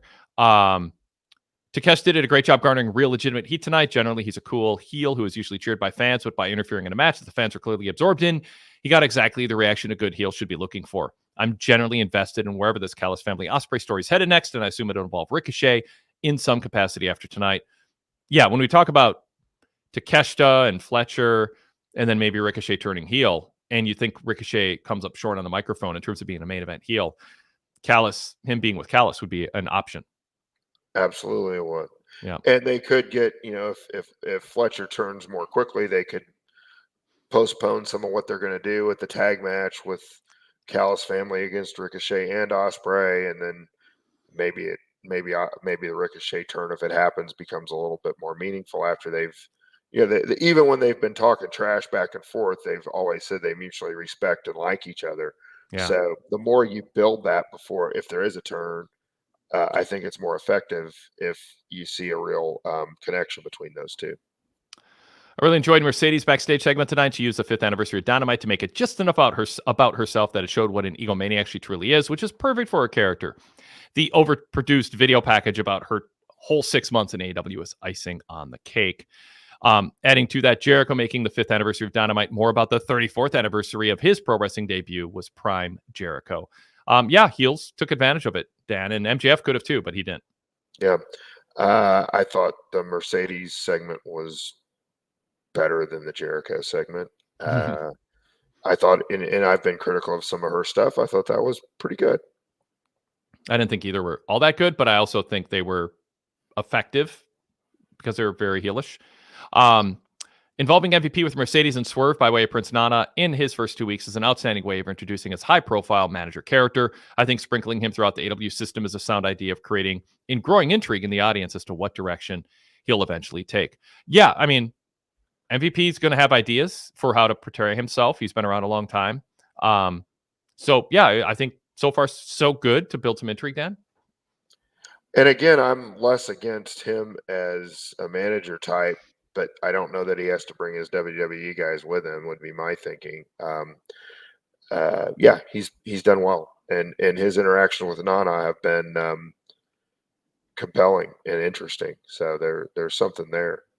I kind of, Nana hasn't really been doing all that much. And so him getting his rankles up as somebody's trying to steal his client, I think is pretty good. Who are some possibilities for Darby's open challenge opponents for Wrestle Dream? I tend to think it'll be some form of a debuting or returning wrestler, someone big enough to make a bang. I was trying to think about that, and I'm really not sure. I do feel like it would be something that they might introduce someone there. Yeah. Boy, I'm not sure. I haven't really gotten my head around it. I think Chat room, yeah, let us know. Yeah. Yeah, I mean, I don't feel like, it's not like you want to bring in one of these dream match guys. I mean, it should be somebody that's kind of sinister, I think, to match that promo tonight, and let Darby, fight for what's right and what's good. I mean, they could just do, Pac or Claudio, I guess, but that seems less. If they were going to do that, I don't know that they would make that a open challenge. But if they did, it'd be fine. Those guys, it'd be a good match. This Taz storyline feels a bit out of left field. Could this be designed as an introduction for another debuting or returning wrestler, much like the aforementioned Darby Open Challenge? Yeah, I think it's more likely to be somebody in the company. I think an outsider for Darby is more likely than an outsider for the Taz attack, which feels kind of random unless it's like Al Snow or something. I don't know. I'll give you a lottery bonus if you called that one right. Yeah, cool. Thank you. Yeah. Tonight was a perfect setup to bring it and be very, very on brand for AEW. I mean, they got Jeff Jarrett, might as well. And now MVP, bring in Al Snow. I'm actually not totally against that, but I have to be on principle. Tonight was a perfect setup to bring in the returning Jay White and defensive Juice Robinson for his own revenge. My question is, who wins their first match? At this point in time, I don't want either guy taking a loss, as Hangman needs to build credibility in his relatively new heel character, and White needs to build credibility after start and stop pushes for the last year and a half. Good point. Dan? I mean, I want Jay White to win. If they do it, he can. And again, you say he's a babyface, but they could have Juice help him cheat. He's not like the goody two shoes babyface. Right. So if they want to kind of protect Hangman, I'd be okay with that. Yeah, especially if Hangman's resorting to things outside the boundaries of. He's not being a very nice guy. Yeah. I mean, they've been pushing his buttons too. So it's again, he has some justification. I like the clips from Dynamite's history sprinkled throughout the 5th anniversary episode. Should they have done more to highlight the significance of the 5th anniversary, or do you think that less is more in this case? I thought it was about right. I mean, honestly, I think I get not doing it, but I think there should have been a Cody clip. Yeah. I mean, they should have had it Cody and Kingston. Yeah. When Kingston came out for Cody's open challenge. Yeah. I mean, because you know what? No. Sorry, Dan. Troll Cody and do the gender reveal. Air that. Well, they could also do that interview that I didn't that one as too, much as everybody else did. Yeah. I actually, because I'm a big Dusty Rhodes fan, and maybe I'm too far in the '80s to. I mean, I understand why people were upset about it, but yeah, they could have. Well, my serious one would be Cody versus Kingston, because then it's showing that Cody was important to the company, but that launched Eddie Kingston. And they didn't have him on there tonight, and he's a big deal. Mm-hmm. Ramanudo suggests Nick Wayne as Darby's opponent, and then Lady B suggests Darby and Shane. All right, Nick Wayne makes sense. Yeah. Added to Private Party. We talked about that. It was it AEW's longest overrun? Yes. By the way, after I'm done here, I'm going to record the Wade Keller hotline, and I have some scoops on the TV deal and stuff I'll be talking about, and some questions were answered that I didn't have I have earlier on the Wade Keller with hotline. Rich downloaded, but I've been chasing things around this week. Yeah, So I've got there's a lot of I'll have content. plenty of audio to listen to. Yeah, I'll lead with it in the first minute with a big story. Please do. Please Yes, do. yes. Yeah. Was Credit what was the point in having Okada be angry with Pac and Claudio for the distraction and the Danielson loss? They're both heel acts from my perspective. I'm curious where that leads. I'm curious too, but could be. protecting Okada. I mean, Yeah, I mean that could be the totality of it. But it also could be planting a seed for an Okada babyface turn. And hey, remember when you guys did that and you pissed me off? Who is forcing Moxley's hand as he's continually mentioning? The only person that makes sense in my mind is Shane McMahon, but I'm not sure I like the direction that potential storyline could take. We covered that thoroughly earlier. So anyway, yeah, that's fine. We'll stop there. Dan, anything else you want to bring up, or shall we? We got through my notes tonight, Wade. I really appreciate being invited again, and certainly was an eventful, fun show to talk about. And we got a little football talk in, which always makes me happy. So yeah, appreciate the invite and appreciate everything you do. And go VIP if you're listening. I endorse it. Perfectly timed. PWTorch.com/GoVIP. You can hear my Wade Keller hotline covering what we know about the AEW TV deal from earlier today. Follow that up with what I'll be adding tonight after this long 2.5 hour plus post show, exclusively for VIP members. There are multiple ways to sign up. Give you all the options at PWTorch.com/GoVIP. Full VIP membership gives you access to 35 plus years of podcasts and newsletter archives, hundreds of retro radio shows from the 90s, ad-free podcasts, ad-free website access, newsletter access every week, PDF and all text format. You can also go through Patreon, get a 7-day free trial, and get our podcast option, all our VIP podcasts, plus ad-free versions of shows like this. And it's compatible with Spotify. So if you have Spotify, you can enter PWTorch and it'll pop up. You can just sign up through Patreon, through Spotify. So that's a real good way to go if you're in the Spotify ecosystem. Full details at patreon.com/PWTorchVIP. Or like I said, if you're on Spotify, just enter PWTorchVIP and that option will pop up to sign up and get your free 7-day trial. Dan, always great talking wrestling with you. Thanks again. And go Chiefs, go Vikings. We'll talk to you soon. Yes, sir. Bye-bye.